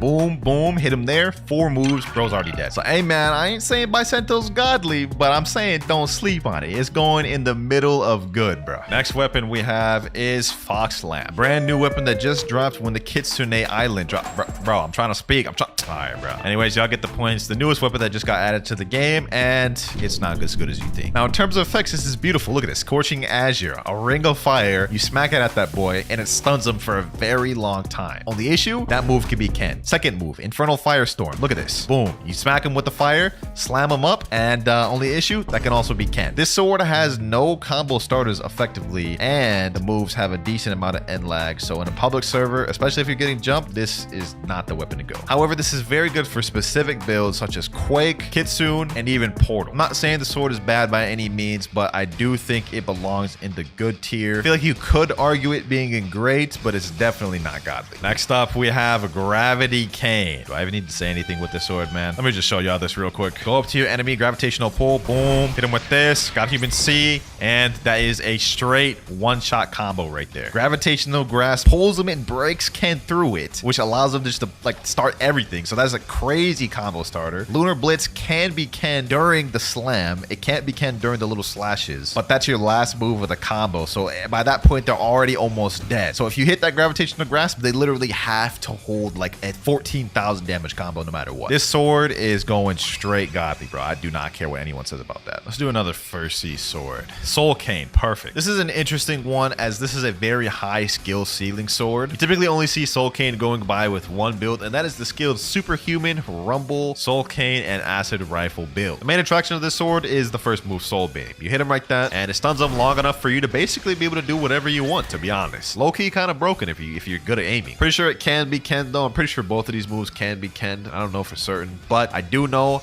good players who utilize this, being able to do whatever they want with it, is cracked. The way they be using it is crazy. So similar to Buddy Sword, this is a sword where like the better the player, the more annoying this sword gets. So I gotta give it credit where credit due. This is gonna be the first one of the video. We're gonna put this in great tier. And I think that's a perfect place to put Soul Cane. And with that one out the way, we only have 14 more swords to go. You know what? I'm just gonna get this trolley one out the way. We have True Triple Yo right here. I'm putting that straight at the top of godly, bro. Do I even need to explain? It's literally an admin spec sword, which only like 5 people have. The range on it is absolutely dummy. So that's just that. True Triple Yo is the best sword in the game. Next sword, Tushita and Yama. Now these are actually gonna get 2 different placements. We're gonna start with Tushita, the first half of the Cursed Dual Katana pair. Now this sword actually has a pretty decent moveset. The first one being Heavenly Lunges, which is a barrage, and actually has decent damage, 6,114. Next move is Celestial Ravager. I don't really know what that one is. The damage is not even close to the first one. Overall though, this sword doesn't really have much versatility. Like this doesn't really pair well with much things. I'd really only see this with a few builds. Definitely the worst counterpart out of the 2. Although I will say Heavenly Lunges is clean. Look at that, bro. Look at that. Maybe one day I'll actually try using this for PvP. I've never actually like PvP'd with it, but my 30 million bounty friend Nutty told me I should put it in good. And I think I'll put that right above Bisento. Now Yama is an entirely different story. While the damage on Yama may be lower, look at this. Hellish Slash, boom, only 4,606, and Infernal Hurricane only being 5,112. The combo potential with this is 10 times better. With Yama, it holds together so many builds, allowing them to do one-shots. For example, the Spirit Yama one-shot build, or the Yama Dole Infinite Loop combo. This sword pretty much pairs together with a lot of the fruit main fruit. Not to mention it does have pretty good mobility with Hellish Slash. Look at this. Boom, good mobility there. You could use that to get away or catch up to opponents, which is something not a lot of other swords have, such as mobility. So due to that, this sword is going straight great tier. And since we just got through with the Cursed Dual Katana pair, my favorite sword in the game, Cursed Dual Katana. I feel like I really don't even need to say nothing about True Triple Katana. I mean, we all know the combo everybody uses. Portal Dash, Revolving Ravager, Slayer Goliath, boom, look back, use the God Human Z, God Human C, and God Human X. 25,000 damage. That is one-shotting anybody in the game, bro. Especially if you have Cyborg V3. And that doesn't even begin to show all the combos that can be used with Cursed Dual Katana. It's got high mobility with this, Slayer Goliath. You can snipe people in the air with that. It's got really good combo potential with the Revolving Ravager. You can hold it or let it go instantly to start combos that way. Any stun pretty much combos into Revolving Ravager, which allows you to just get an entire combo no matter what fighting style or fruit you're using. Every stun fruit and almost every fruit main fruit can pair together with Cursed Dual Katana. Ice fruit pairs together with Cursed Dual Katana. Dark fruit pairs together even better. Buddha, don't even mention it, bro. Dough, literally Cursed Dual Katana holds one of the most popular one-shot combos with Dough. So all that considered, man, it can't be anything other than godly, and it's gonna be like top 3 godly. Moving on though, next up, we're gonna use some interesting ones. Twin Hooks. This one actually has a pretty interesting moveset, and y'all will see what I mean in a sec. So for the first move, we have Sky Cyclone, and basically you summon, well, literally a Cyclone like that. It stuns him in there and allows to combo into the second move, which is Prehistoric Punt. You basically cling upon the enemy, slam into him. As far as combo combo potential goes, this weapon is very good. In fact, one of the easiest one-shot combos you can do with this is hit him with any stun move, Sky Cyclone straight into true prehistoric punt, hit him with a God Human move, and that is a pretty easy combo right there, 22,000 damage. Now, the main issue I would say with the sword is it has not much versatility. Like this doesn't go well with a lot of builds. You definitely have to be a specific build built around this. And the other thing is it has basically no range. Like prehistoric punt, not long range. You have to be kind of close to your enemy. Sky Cyclone, it doesn't go that far, and the AoE is not that good. So while it is a very good sword, I wouldn't say it's great or godly. So it's going in the middle of good. And with that, we've honestly wrapped up good tier. We only have great and godly left. Almost done with the swords. Next sword, the last of the true triple katanas, Shizu. Now this sword is not as versatile, but it does have a good skill ceiling. You mainly only see this with skill builds such as this, you know what I'm saying, Rumble with Kabucha, boom boom. Those are two abilities there, by the way. Not very flashy, but very good combo potential. The only issue with the sword is I believe both of these moves are Ken trickable. Got my ult right here, let me show y'all. So I'm gonna put my Ken on him. Focus shot, see it didn't break Ken, he just dodged it. True Quiet Rush, see it didn't break Ken, he just dodged it. So both moves are Kenable. That's why this sword relies on stuns such as like Thunderstorm or Intense Wind, and then you can get your one shots like that. However, if you don't have those available, you're pretty much gonna have to whittle down your opponent's Ken to do anything good. Although I still do think the sword is great, especially for training and skilled players, so it is gonna go in great tier, although towards the bottom. Next sword, we have Pole Second Form. I mentioned this earlier, the only reason you should ever even get Pole First Form is to evolve it into this. I personally do not use this sword. I never really found it too cool or fun. However, depending on how you use it, could be brain dead. First move, Hand of God. You guys can see it's a long or decent medium range stun, which does decent damage. Next one, Electric Prison, another stun. So both moves are essentially stuns, and I don't think I have to explain to you what that means. This thing is basically a birther of combo one-shots. Although due to lack of range, mobility, and N-Log, this thing cannot be godly. It's gonna go at the bottom of great. Ah yes, the Rengoku blade next. One of the swords that actually became really good after its revamp. The first move, Demon Slayer, is a barrage. You slam them, pack them up, and has burn damage. So decent damage, 5,500. Second one, Burning Slash, basically a long range move with fire damage, also deals burn damage. Second move is not that good. Main attraction, first move. Pretty much same old with most swords. You get a stun, you hit them with the move, boom, and then there you go, big combo. Main issue I see is that Demon Slayer forces you to be in that animation, which means if you're dealing with teamers, definitely not the sword to go. However, in ones, this thing is pretty good. So for that, I'm gonna put it at great, and it's gonna be, I think around here is good. Shark Anchor, the second newest weapon that just got released. Oh brother, this weapon has single-handedly made so many people rage, and it's for one particular move, that's Typhoon Toss. Look at this, Typhoon Toss. You swing around town, throw the sword at the enemy, which has crazy AoE, very good damage, does 4,700 damage, and has a short cooldown. Look at that, just used it, it's already off cooldown.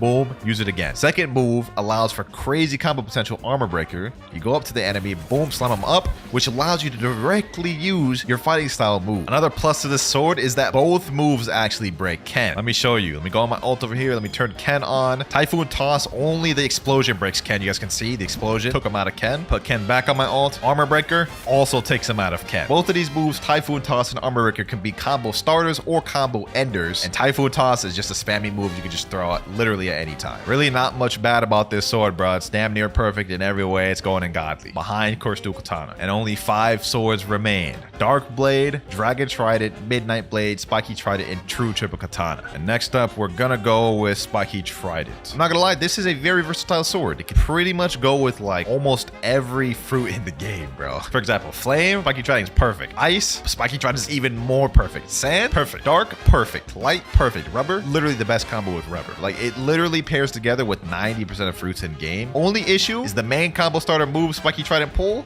is Ken trickable. Same with the Do Hurricane, also Ken trickable. So both moves are Ken trickable. You kind of have to rely on breaking their Ken with Cyborg or maybe a stun move beforehand. But other than that, as you guys can see, has pretty much every combo starter in the world. I'm gonna put Spiky Trident at the top of great, man. Now this next sword was very tough for me to rank. Dark Blade, the one and only Game Pass sword in the game. Now similar to Spiky Trident, this sword pairs together with a lot of builds in the game, meaning it's very versatile. A lot of people run Dark Blade. You see it very common. Mainly you see it with Rumble because this is one of the easiest combos. You know what I'm saying? Boom. Got Human C, Dark Air Slash. Very similar to the Spiky Trident. Both moves are Kentrickable. 1000 slices. You guys can see he dodges it. Dark Air Slash also dodges it. And only took away one of his dodges. Where Dark Blade excels though is the damage. Look at this. 1000 strikes, 5000 damage off that. Dark Air Slash, 5200. Just those two moves pretty much brought him down to death. Good combos, pairs together with a lot of builds, has very high damage as well and good range. So for those reasons, I'm gonna put it in Godly tier, below Gravity Cane, above Buddy Sword, but these three are pretty much interchangeable. 3 swords left. Let's zoom past these. Next up, we have Midnight Blade. Another one of the reworked swords. Let me just quickly showcase both of the moves. Portal opening, slam into him, hit him with Barrage, which allows you to actually combo. Second one, Crescent Dash, boom. Pretty much similar to the Demon Slayer one. There are loads of one-shot combos with the Midnight Blade, especially with Sanguine Art. Those two pair together really well. The moves do have some end lag too, so if you miss your stun, you're pretty much gonna get punished pretty hard, and also the hitbox is a little wonky. Sometimes it doesn't hit. Nevertheless though, Midnight Blade is a great sword, and I'm gonna put it even above Soul Cane. Dragon Trident, the new spammy sword on the block. Arguably, probably one of the best reworked swords. Let me show y'all why. First, we have Sea Dragon Fury, a long range, big AoE, high damaging move, which breaks Ken, by the way. 4300 damage and breaks Ken, comes out quick. And the second move, Water Dragon Shower. Look at that massive AoE. Nobody is running from that. You don't even have to be aiming at them and it's gonna hit. Also Kentrickable, by the way. And if you think going to the air is gonna help, it's not. Because if you aim it upwards, it knocks them down. Look at that. It knocks them down. One of the most annoying swords on the block right now. Everybody's using it. It's going Godly tier. And honestly, I'm putting it above Shark Anchor. Final sword of the video. True Triple Katana. Not even gonna say nothing about this one. Just gonna show y'all this combo. Look at this. That wasn't even the full combo. I still had 2 more moves to use and it KO'd him. Wolfang Rush. Barrage that allows you to combo afterwards. Dragon Hurricane. Big AoE move. Breaks Ken and brings him up in there. It even has a glitch that people abuse where it can pull you in from far away. Insane combo potential. Very spammable. Pretty low cooldowns. High damage. What else is there to say about True Triple Katana, man? With Cursed Dual Katana as one of the best swords in the game. But top 3 right now, in my opinion, True Triple Katana, Cursed Dual Katana, and either Dragon Trident or Shark Anchor. This right here is the complete sword tier list, my boys. Comment down what y'all think about this. Me and my boy Nutty made it. Now let's get onto the gun tier. This is my list for all of the guns. Obviously, these ones at the bottom are garbage. Slingshot's only in med because it has a decent stun / slow, and then the rest of these should be pretty self-explanatory. Soul Guitar, obviously #1 gun in the game. Acidum Rifle and Kabucha following afterwards. Serpent Bow is in great because it's very good for combos. Everything else is history. And we're starting with one of the most basic races in the game, the Mink race. Now, if you spawned in as a Mink, consider yourself lucky because you only have a 12.5% chance of spawning as a Mink on a brand new account. Mink is also one of the races that actually gives you physical changes to your body. You guys can see we have bunny ears, and if you upgrade this race later on, you even get a tail. Now, one cool passive you get with Mink is you have a 1.5 times speed multiplier above every other race in the game. So I think you guys have an idea of what Mink's ability is going to be around. Now, when upgrading this race to its V2 state, you actually get even more speed boosts. We go from 1.5 times base speed up to 2 times base speed. You also get your dash distance slightly increased, and it takes half the amount of energy that it used to take. So y'all can see this race is really just built for running. And that gets solidified even more with our V3. If you look down on the bottom of our screen, you guys see we have an ability called Agility, which is pretty self-explanatory what that does. When activating this, you get a 4 times speed multiplier for 5 seconds. And when you get the V3, that's actually when you get the physical change of having a tail. Now, all the speed boosts you get from the Mink race are very good, especially for PvP, being able to dash in land combos, being quick enough to dash out in void combos, or even run if you have to. But when it comes to V3s alone, while it is pretty good, it's not really doing you any favors for grinding, and there are definitely way better ones for PvP. Here are all the tiers we have in the list. We have Godly up front, Insane, Good, Meh, and Piece of Garbo. And to start this video off with Mink, I'm gonna put Mink V3 up in the good tier. Mink mains, don't come at me. But up next, we have one of the most boring races in the game, the human race. This one you have a 62.5% chance of spawning with on a brand new account. So yeah, it's the easiest race to obtain in the game. It also has no physical changes no matter what you have, V3 or V4, no physical changes whatsoever. And on top of that, you get no passive boosts or buffs in V1 base. But the question is human V2 and V3 good? Now for human V2, you actually get a few good things. First one being doubled flash step distance. Here's the maximum flash step distance of a normal normal race. And if you go with human, you can see it's double the length, a lot further. Flash step cooldown is also decreased to 10 seconds instead of 15 seconds. So you guys can see we get it a lot quicker than other races. And on top of that, human V2s actually get an extra boost by having more Ken dodges than any other race. You can see down here, we have 9 out of 9 Ken dodges. Every other race in the game has 8 by default. This, in my opinion, makes human V2 one of the best V2s to obtain in the game. But is that true for V3? Looking down below, you guys can see we have an ability called Last Resort. And this is what it looks like when you activate it. Now, what this does is basically makes you deal more damage the lower health you are. To give you guys a quick example, this is how much damage I do by an M1 in base, 2,611. Now, if I let myself get really low by this NPC here, now we are well under half health, so let me activate V3 again, and my M1s do 3,198, a significant boost in damage. And that wasn't even the maximum you can go. For V3, you get a maximum of 52.25% damage boost, but you have to be less than 20% health to even get that high. Which, if you ask me, is kind of mid. I don't want to have to be damn near dead to be able to do more damage. So for that reason, I'm sorry, man, but human V3 has got to go in piece of garbo tier, man. It's just not that good. But while human V3 may have been trash, I promise you this next race isn't. Now, this next race is actually one of the 3 races you can obtain by doing a quest line. And if you go to a haunted ship and talk to this NPC here, he will change you to the race. And of course, we're talking about the Ghoul race. Now, Ghoul is actually one of the most interesting and intricate races in the game. As you guys can see, we do get some physical changes in this one by having black horns. And on top of that, we actually get some interesting buffs and passives in base. For simply existing as a Ghoul, you get slightly increased health regeneration, and you get a 30% extra speed boost during the night. Which, while it might not be completely comparable to Meek, the speed boost itself is pretty nice. But trust me, this gets even better in V2. In V2, we unlock a passive ability called Life Leash. And just to give you all an example of what it is, I'm gonna let myself get low by this NPC, and I'm gonna deal damage. Now, 5% of the damage I deal to this NPC converts back to my life, helping me regen slightly. And while that may not seem that crazy because it's only 5% against NPCs, it goes up significantly against players. Because as you can see, according to the wiki, the user heals back 25% of the damage done to players with fighting style. This used to also apply to sword damage, but they did nerf that, making it to where you only get life leech on the fighting style abilities. Still pretty good though. But that is not the best thing about the Ghoul race, not even close. If you look down below, we have an ability called Heightened Senses, and this is really insane. Now, before I demonstrate this ability, I'm gonna get a move on cooldown real quick to show you how OP this is. I'm gonna use God, Human, Heaven, and Earth, and then we're gonna activate Heightened Senses. Now, this gives you a few buffs like speed and extra damage, but what's most important is you see my move still on cooldown, right? Well,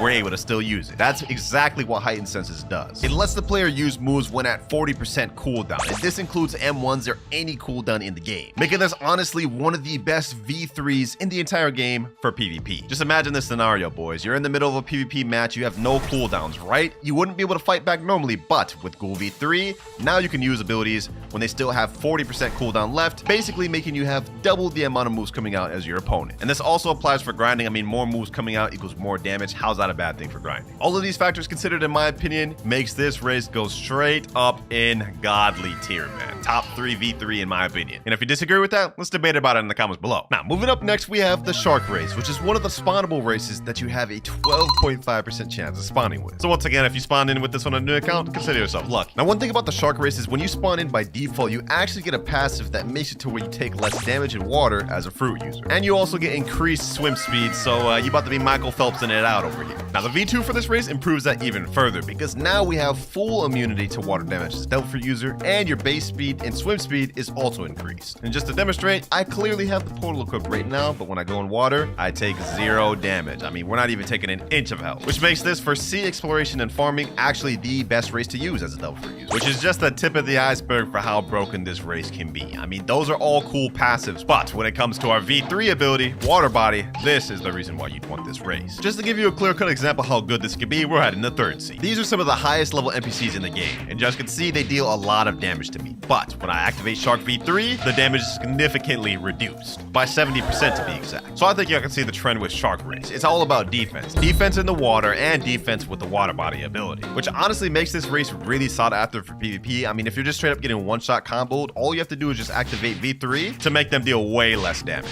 And aside from PvP, this is also really good for farming. I mean, imagine any applicable situation you're about to die. Just pop V3 and you're living longer. Unfortunately, this did get nerfed. It used to be 80% defense boost, and now it is 70. And on top of that, it used to last for 6.5 seconds, and now it only lasts 4.5 seconds. At best, the Shark V3 ability most of the times just delays the inevitable. Most players know how to get around it, and I say other V3s are more worth having. That said though, it's still easily going in insane tier. 3 v3 races left. And for this next race, this is actually the second of the 3 races in the game that you have to complete a quest line to obtain. If we teleport over a place called Lab and go under here and talk to this thing, you will see we can switch over to the cyborg race, which costs 2,500 fragments. And yes, even after completing this, you have to pay that every time you want to go back to the race, which is insane. But if we accept, we can see this is what the cyborg race looks like. And before we even get into all the abilities of cyborg, let's just go through the obtainment process of this. This is the second hardest race to obtain in the game. And to get it, you have to complete a quest line called the cyborg puzzle. Now, the first step of the cyborg puzzle is you got to get yourself a fist of darkness, which has a 1% chance of dropping for a sea beast, or you've got to wait 4 hours and get it from a random chest. After getting the fist of darkness, you have to sacrifice it in the law raid and then fight law to get a core brain, which only has a 5% chance of dropping. And then you've got to go to that lab thing I talked to and pay 2,500 fragments. Me personally, it took me days to obtain this race, which is insane. So imagine a mobile player trying to obtain this. It can get tough, but it is worth it. Now, for the base V1 passives of this race, there's nothing. Yeah, you literally get no base passives or boosts or anything in V1. But for V2, that's when things start getting interesting. In V2 state, cyborg gets a 10% defense against melee, sword, and gun attacks, making you slightly more tanky, and 15% of the damage you deal converts to energy, making this race really good for hybrid races. I mean, every bit of damage you deal actually converts towards your energy, allowing you to fight a little longer, which that V2 is all right. I mean, it's not really like the craziest thing, but trust me, the V3 is where it gets kind of nutty. Energy core is the name of our V3, and I'm just going to demonstrate what this thing does. When you use it, you put out electrical energy, which deals a total of over 4,900 damage. This ability both breaks, can, and interrupts combos, and you could use this thing while you're being attacked or if you're attacking yourself, making this ability both the ultimate defense and offense in literally every applicable situation. I mean, let me break it down to you like this. You could pair cyborg with some of the worst fruits or swords in the game, and I'm sure you could find a way to create a one-shot combo with it just because of this skill alone. And I mean, just look at this. This looks kind of fire, bro. Like, you can't tell me this don't look saucy. For all of the reasons alone, man, cyborg, in my opinion, goes all the way at godly,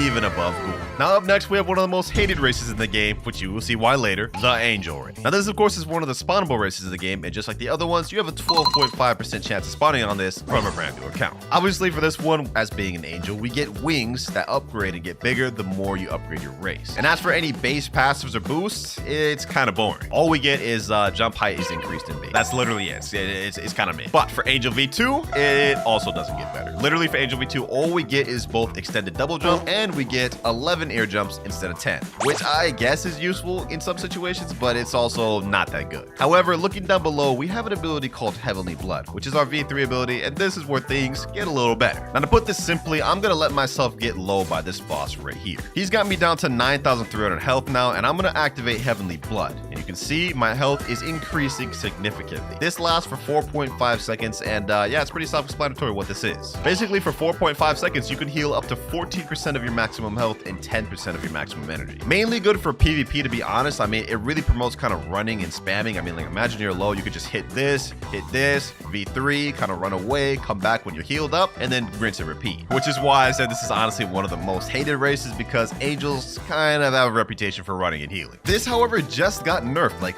literally a few days ago. The Angel V3 used to heal up to 20% of your maximum HP and last for 6.5 seconds, but it's just been nerfed to 14% and down to 4.5 seconds, and got an even longer cooldown. Now, normally I probably would have put Angel in the godly tier because the heal used to be insane, but because of the nerf, it's gonna go at the bottom of insane tier, just barely behind Shark, which I know some of you may disagree with, but I think that nerf is pretty significant. And now there's only one more final race to do in V3. Once you're in 3rd Sea, if you teleport over to Hydra Town, go up to the Dragon Dojo and talk to this NPC, the Dragon Wizard, he will convert you to the Draco race. But let me just tell you right now, the Draco race obtainment is the hardest race to obtain in the game. I'm talking, this would literally take you like 2-3 days minimum to obtain this race, and it has like the longest quest line known to man. I mean, just to give y'all a basic rundown, this is the obtainment process on the wiki, and just look at this. It's like a whole bible of just steps you have to do to obtain this race and evolve it. But luckily, it is very much worth it because this race may just be one of the best. Now, first off, just existing as a Draco in a race, you get a 5% damage reduction boost and 5% HP increase above all other races, which is honestly pretty good. 5% doesn't sound like a lot, but it goes a long way in PvP, trust me. Like, I literally have 14,000 health with just one of the most basic accessories, Pilot Helmet. And if you were to pair this up with something like Leviathan Shield, 14,800 on top of the defense boost.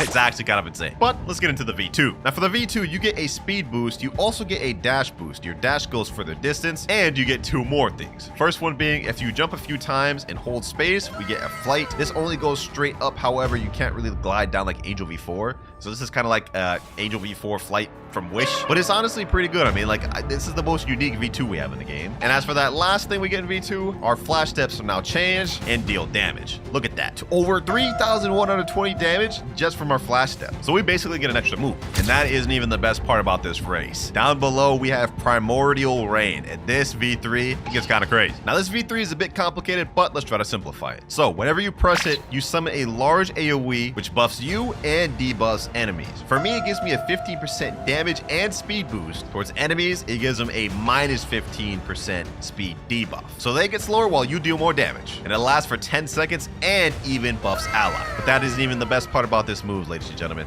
No, it's not. Just like Cyber V3, Primordial Rain also interrupts combos. So say I'm being hit by an NPC, right? Being M1'd or whatever, I can stop it temporarily by doing that and start a combo of my own. So any combos that have barrages or moves that need to be held can instantly be interrupted with Primordial Rain, and even one-shot combos will also be interrupted. Either way you look at it, it's a top tier race with a top V3 ability, so it's going in godly tier, and I'm even gonna put it above Ghoul. So this is the complete V3 tier list, and I honestly think I did a pretty good job on it. But now it's time to get into the V4s, and we're starting off with Mink V4. Now every race when transforming into V4 gets a set of boosts. We get, I think, like 10% more speed, damage, and a few other boosts, and on top of that, every single stat is maxed out from melee all the way to Blox, which is 2600. Each race also gets 2 unique abilities in V4 state, and for Mink, the first one is called Whirlwind. Whenever we dash, you guys can see little tornadoes are left behind, which actually gives us a chance to run and deal damage at the same time. They also stun a little bit, so it's pretty cool. Now our second ability is called Lightning Cloak. Our dashes are much further distance. You guys can see this little green ore around us when we dash. It's basically allowing our dash to go even much further. And if you upgrade this gear to its full state and hold Q, you get a super dash, which follows in line with the trend of Mink just being really fast. And this isn't even with V3, so stack it with V3, yeah, we instantly become like literally the fastest race in the game. Good luck catching a Mink runner in public servers. Now, obviously this race is pretty cool, but I think it falls flat when you're comparing it to other V4s, which we'll get into later. But overall, it's pretty decent. I mean, just look at this visually. You can't tell me this don't look fire. Although I will say, kind of moving like a furry right now. But overall, I'm gonna put Mink V4 straight up in the good tier. Yeah, pretty much the same for V3 and V4. It's just overall good, but there's much better options. Let me see which race we get next. I'm gonna buy a change race real quick. Oh, let me get human. All right. Now, with Human V4, we get 2 simple abilities. But before we get to that, let me just say, this is the most saucy and cool V4 of all time. I mean, like, just look at this pose, bro. That man's saucy. Now, if you guys look down below, you guys can see we have 2 things. 3 bars and a number. And we're gonna get into the bars first. These are flash steps. You get 3 of them, and they replenish over time. Another thing to note is that on the first flash step, you become invisible, and your moves have hyper armor, so they can't be interrupted. Now, this used to be all 3 dashes would be invisible, but now it only is the first one that becomes invisible. You guys can see all other 2 no longer do that, so it got nerfed recently. Now, the other ability you get with Human V4 is this meter right here. You guys can see the more damage I deal, the numbers is going up, and this also applies for if I'm taking damage. And it's pretty self-explanatory. The higher the number, the more damage we deal. You guys can see right now we're at 70, and per M1, we're dealing 3,846. And if we compare that to my base damage, you guys can see I only deal 2,611. So the boost is actually pretty crazy, and that wasn't even with V3. The rage meter goes up to a total number of 100, but if you have that gear upgrade, it goes up to 150. This also got nerfed, unfortunately, though. Just this recent update, limit break rage damage scaling was decreased by 25%, which is a massive nerf. So despite how cool Human V4 is, I mean, it's actually one of my favorite looking V4s. I ain't gonna lie, you ain't gonna catch me using it. So for that, it's going straight into mad tier. Blox Fruits, you done killed my boy. Hey, I have a feeling people are gonna complain about that human ranking, but hey, I got a massive nerf, what can I say? Now let's see which race the game chooses for me next. Ooh, the shark race. This is gonna be an interesting one. Now the shark race is actually 2 pretty cool abilities. Now, as you can see, there's this shark right now floating around me, and this is a shield. There's also a blue shield appearing on my health right now. This reduces the damage you take significantly. You guys can see if I go over my ult and hit me, you guys can see I'm taking virtually no damage.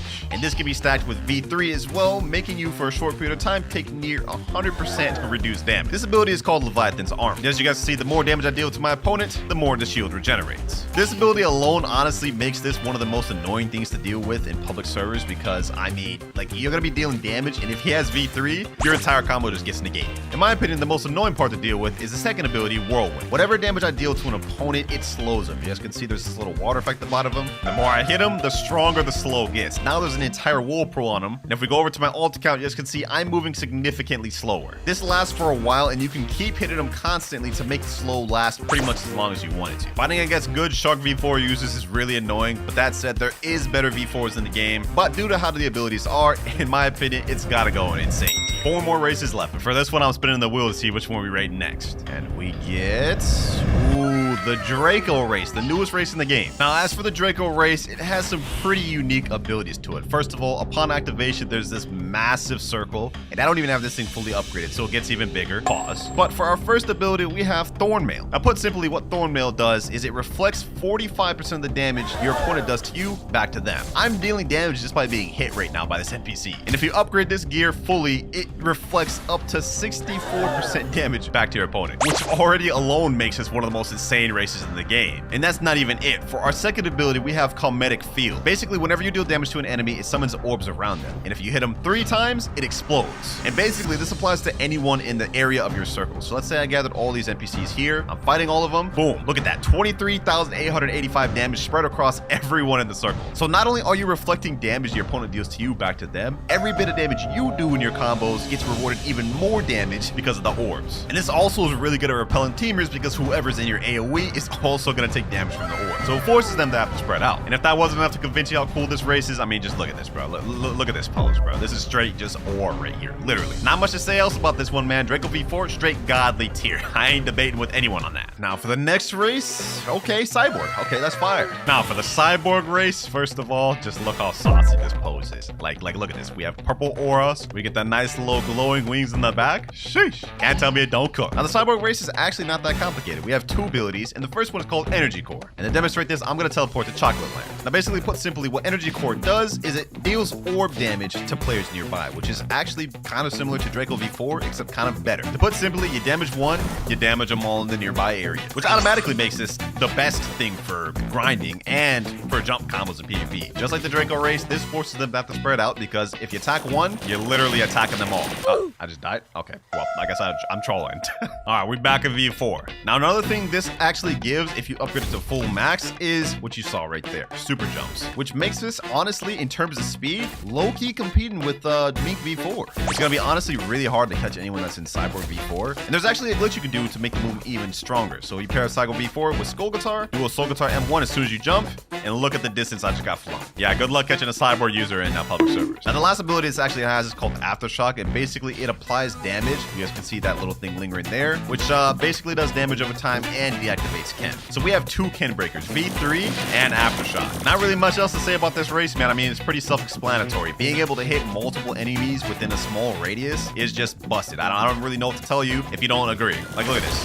One ability, literally damaging everything. Killed everybody in this area with one ability. It's gonna be the best in grinding. It's gonna be the best in public servers against jumpers. You name it, it's good for any applicable scenario. Cyborg, also going straight godly tier. Ghoul and Angel left, 50-50 chance. Let's see which race we rate next. And it's Ghoul. Ghoul's an interesting one and a bit complex. Now, Ghoul V4 is currently my main race in the game, and it actually does quite a bit. Now, the first ability is called Life Leech, and yes, it sounds familiar, except it's way stronger than what it is in V2. So you guys can see I'm actually kind of low right now, but 10% of the damage I deal to NPCs are now healing me. You guys can see every hit, we hear that little sound effect there, that little doom. 10% of the damage you deal on NPCs will heal your health, but on players it's 40%. So just to give you guys an example, I got really low for my ult right here, but I'm about to do one attack on him, and look at that. I'm already back up to 5,000 health. Another attack, 7,000. That's 2,000 health from one attack. And if you max out the Blood Siphon gear completely according to Wiki, it heals up to 60% on attack. One strategy Ghoul V4 users do whenever they get low is they go up to a big body NPCs to just damage them all, just to start getting a bunch of health, and then go back in the fight, which is honestly both good for PvP and grinding. It's insane. Pair that with the cooldown reduction of V3, this already with this ability alone is crazy. And now let's get into the second ability, which is this black hole you see under me. This is called domain expansion, and it does two things. First thing being, you see these crows right here. Whenever I dash, these crows attack anybody nearby. See that? The crows are attacking. I'm literally dealing damage just by dashing. Kind of similar to Mink V4. And the second thing it does is whenever someone steps inside my domain, you guys can see it blinds them, it slows them, and it slows down regen. Another factor to this domain expansion is it makes cooldowns 20% faster. So you pair it together with the V3, you're gonna be spamming moves all day long. Just to give y'all a perfect example, I'm gonna go Leopard right here, boys. Let me show y'all what I'm talking about. Finger revolver. Look at this, look at this, look at this. Another finger revolver. All these other abilities. Another finger revolver. That's 3 finger revolvers in the span of like 2 seconds. Yeah, the spam is crazy with Ghoul V4, which is currently why I'm maining it. But despite how broken it seems, I personally don't think it's just good enough to be in godly tier, but it is gonna go at the top of insane tier. Just my personal opinion, don't get upset at me. And with Ghoul out the way, that leaves only one race left to rate,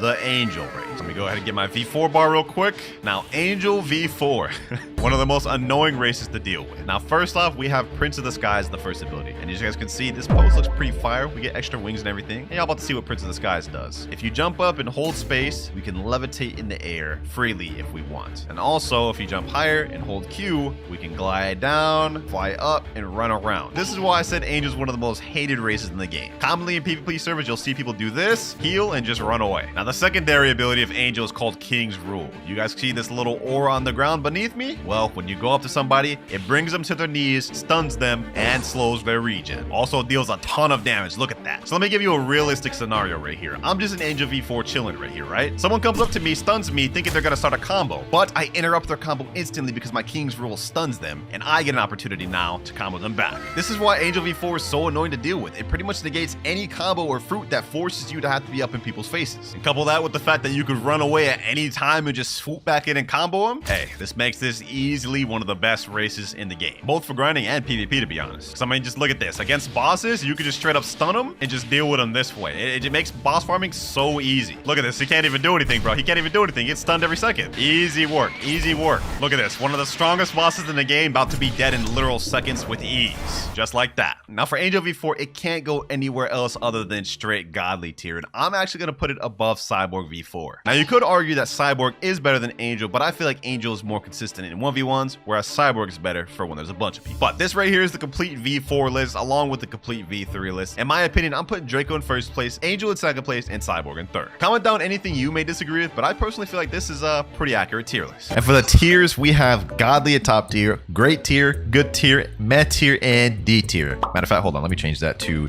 Dookie fruit tier. All right, so before we get into actually rank it, I just want to say this is based off of my opinion and experience. So if you disagree, perfectly fine. Just try to keep the hate to a minimum. Also, this list is based off of grinding and PvP together, so an overall list. And for the first fruit, we're gonna be rating the spin fruit. Why the heck is it looking at me like that? I'm gonna be honest, spin is a tough fruit. Its kit really has no redeeming factors. I mean, look at this. Razor Wind, what are you gonna do with that? No range, hardly any damage. Tornado Assault, hardly any combo potential. I mean, it's all right for grinding, but the PvP potential is non-existent. Helicopter Flight, worst flight in the game. Well, one of the worst fights in the game. Last but not least, we have Air Slasher, which is actually an all right move, I'm gonna be honest, but leaves no room for combo potential or anything to set up anything. So yeah, I'm gonna be honest with this fruit. It's only gotta go one place, and that is Dookie fruit. Straight garbage. And I don't think there'll be any arguing with that one. Next up, we're gonna do the barrier fruit. Ooh, I hate this fruit. Look at him smiling at me like that, bro. What you got to smile about? Your fruit's garbage. Let me eat that thing real quick. Okay, now this suffers from the same reason spin does. It's kind of crazy because this is actually a rare fruit. So how this is bad, I don't know. This thing needs a rework, man. Look at this though. Barrier wall, like it barely has any range to it. You're not gonna hit anyone in PvP with that. Surprise attack, like this thing is slow as hell. Someone could ken that. The only good move this thing has is barrier prison, which can start for combo potential if you bring them back to you. But another thing this doesn't have is a good ult. Like look at this. Barrier towers, slow release, has high end lag, so if you miss that, you're getting punished. But also the AoE is only vertical. Like you're not gonna hit anyone with this in PvP. Moral of the story is do not use barrier. Just don't. Definitely need to rework, although I don't see them really making barrier that good. So let's go in Dookie tier. Above spin though. I mean, it's not gonna go below spin. Next up, we have the bomb fruit. And do I even really need an explanation for this one? You know what? I'm not giving no explanation for that. I'm putting that below barrier. I mean, it's pretty self-explanatory, bro. Bomb is not good. Coming up next, we have the spike fruit. Now, I feel like this doesn't really need much of an explanation either. Most of the dookie fruits suffer from all the same things. Look at this, spike summon. This is good for grinding. I want to be honest. This is all right for grinding, especially with spiky ball. It has good AoE. However, I mean, no potential for PvP. I don't see this thing getting a rework ever, by the way. So it's probably going to be probably one of the worst forever. It's garbage. Moves are not good. It has a bad move kit. Straight to dookie fruit. I'll put that above spin though. Next up, we have one of the fruits I hate the most in the game. So this is no shocker. We have the Falcon fruit. Now I'm going to make this one quick. One, has a trash moveset. You waste one of the moves on plumage, which you need this move to even use your moves. Two, it's trash for grinding. Only one of these moves are multi-target moves, and it's wind burst right here. And the damage is actually garbage. This move right here, Bone Crusher, is a single target move. Helps you not at all in grinding, and also is good luck landing that PvP. Third, we have Soaring Beast. Oh, I guess that is a multi-target. So it has two multi-target moves, but it's still garbage. Also a trash flight. This fruit has no redeeming factors. I don't want to argue about it. Falcon, straight to dookie fruit, but I'm going to put it above everything else. And I honestly think that might wrap up the dookie fruit tier list. Falcon, barrier, bomb, spike, hit, spin. It's not bad, not bad. Next up, we have the spring fruit. Now this goes up to the next tier for one reason. When I did that random card the size my fruit video, I ended up having to use the spring fruit, and I'm not gonna lie, I cooked players in PvP. Now the moveset is not exactly the best, don't get me wrong. First ability knock is not very good and has low range. However, spring snipe is all right. I've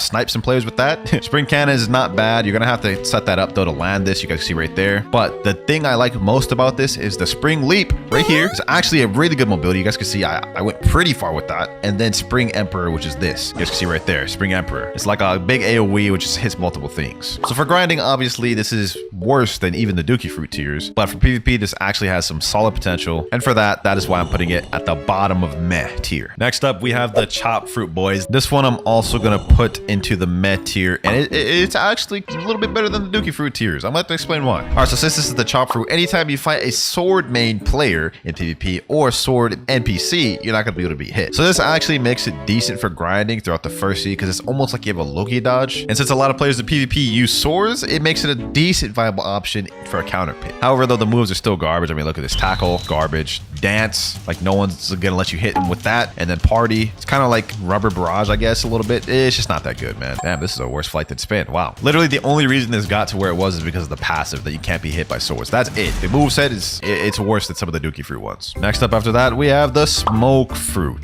Moveset wise, this thing is not good. You only have 4 different abilities, but however, where this excels is grinding. Smoke is actually not bad for grinding. This move right here, smoke bomber, I've cheesed so many bosses with this, and it's not bad. The damage is not bad. We also have smoke blast, which has some good AoE. Like, let me just show y'all real quick. Look how much damage smoke blast deals right here. You see that right there? 5,447. So the damage is not bad. PvP, although, just don't use this fruit for PvP. Just don't. But if you have no other fruit and you got a smoke, I mean, you can use it for grinding. So yeah, smoke is going above chop and spring and meh. Rocket fruit next.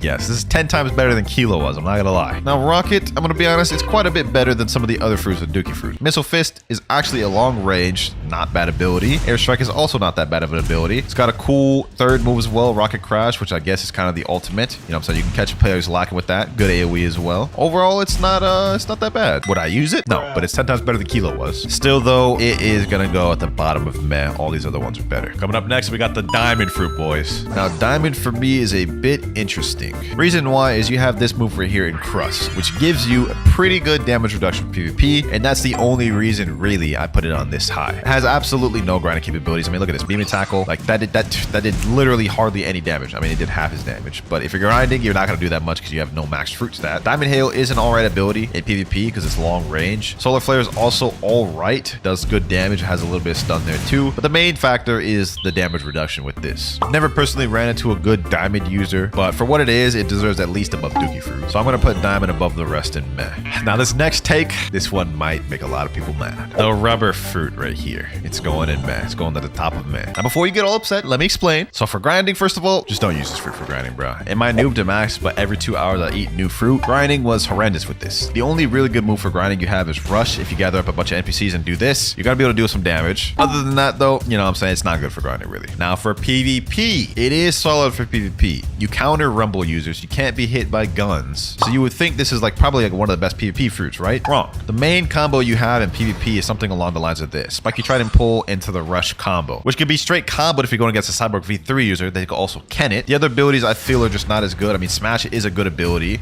Slingshot is not as good. You have to have really good aim to utilize that. And then Cannon is also just not that good. Overall, the only reason this even made it up to here is its PvP capabilities. It's all right for PvP. I made it to 5 million bounty with this fruit alone. So don't get me wrong, it is solid, but it is held back by a lot of things. That right there, though, is going to wrap up the Mets here. I don't feel like this was too bad, except maybe the controversial rubber pick, but oh well. Next tiers, we have this good, great, and godly tier, and I'm excited to do some of these next ones. Next up, though, we have the pain fruit, otherwise known as the paw fruit. Now, what do I think about this fruit? So first off, we have a really kind of a long-range moveset. Like, look, heavy paw, long-range move, paw barrage, also long-range move, paw nuke, also long-range move with some AoE at the end of it since it's an explosion. We also have a mobility move, which is self-repel, pretty much like the rumble dash, except you only get one of them. Last but not least, we have the ultimate, which is torture, another long-range move, but if it hits him, it does a damage over time, which actually does pretty good damage. You guys can see right there doing over 4,000, actually 5,000. I'm gonna be honest, for grinding, this thing is, just don't use it for grinding.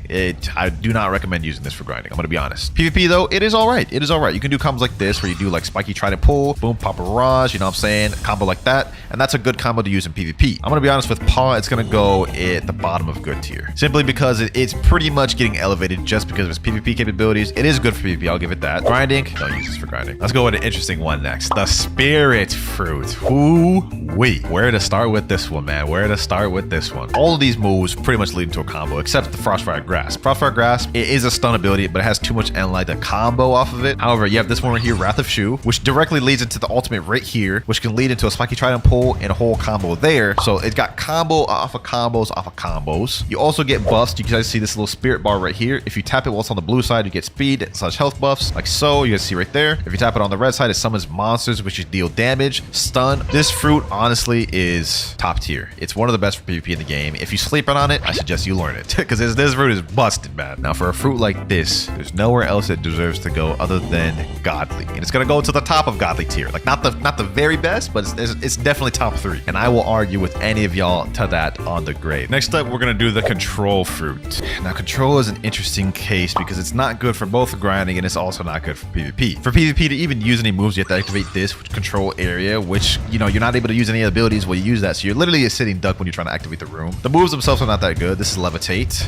No one's gonna sit there and let you do that. Echo knife, you have to set something up to even get this to land. Same with the ultimate. No one's just gonna sit there and let you use this ultimate. So in terms of PvP, in order to actually do good with this, you have to run a very specific build because otherwise everything's gonna get Ken tricked. Other than that though, it's not good for grinding or PvP really. So for that, I gotta put control in good tier. I'm gonna put it below pain too because I feel like pain is a little more versatile. Definitely needs a rework, man. I can't wait till control gets a rework. Okay, next fruit we're gonna do though is the sand fruit cheeseburger. Now this one's actually pretty interesting. For grinding, it's not too bad. I made the moves right here. You have Desert Blade, a long range ability that comes up pretty quick. Hardly any end lag or startup. You do also have Logia, so they can't really hit you for a while, so that helps with grinding a little bit. PvP, the combos are good. Sand Coffin, everything revolves around Sand Coffin. You see right here, very high stun. And then you do Sandstorm, and then you do combos, whatever. So it's really good for PvP, decent for grinding, has Logia dodge. Honestly, it's not too bad. People be sleeping on Sand a lot, I ain't gonna lie. I'm gonna put this one at the top of good tier for now. It's not gonna be the best of good tier, but it's gonna be definitely like probably top 3 in good tier. What fruit should I do next? What fruit should I do next? I think the sound fruit is a good place to start. Now, the sound fruit is a recently released legendary fruit that honestly shocked us all. Very high damage, has a tempo meter right here that when it's full, you get faster, do more damage, take less damage. Very spammable, as you can see right here. Rhapsody notes, fortissimo, has a high AoE, multi-target hitting, stun ability, symphonic radiance, that little disco ball, which can lead into many different things. Has a really good ult. Like, what doesn't this fruit have? Like, this is an insane fruit, I'm not gonna lie. The damage is nice. PvP, it's nice. Actually decent for grinding, I'm gonna be honest. Like, you see the spam ability right here, boom, boom, boom, boom. Based off of this entire moveset and everything you get with it, I'm gonna be honest, sound is going in great. It is a very good fruit. You can't go wrong eating this fruit for PvP. I would say if you're gonna be grinding or you're not max, eat a different fruit, but for PvP, can't go wrong with sound. Flame fruit next. Decent for grinding, has Logia dodges, so it'll get you through first or second C, but where it really excels is the PvP. Look at this, Prominence Burst, long range ability. Allows you to do some combo potential. You can do a Spiky Trident pull after that if you hit them and they don't have Ken. Blue Fire Bullets, good for chip damage, long range as well. Now where the real magic happens is this right here, Flaming Vortex. Launches them up, which you could do this,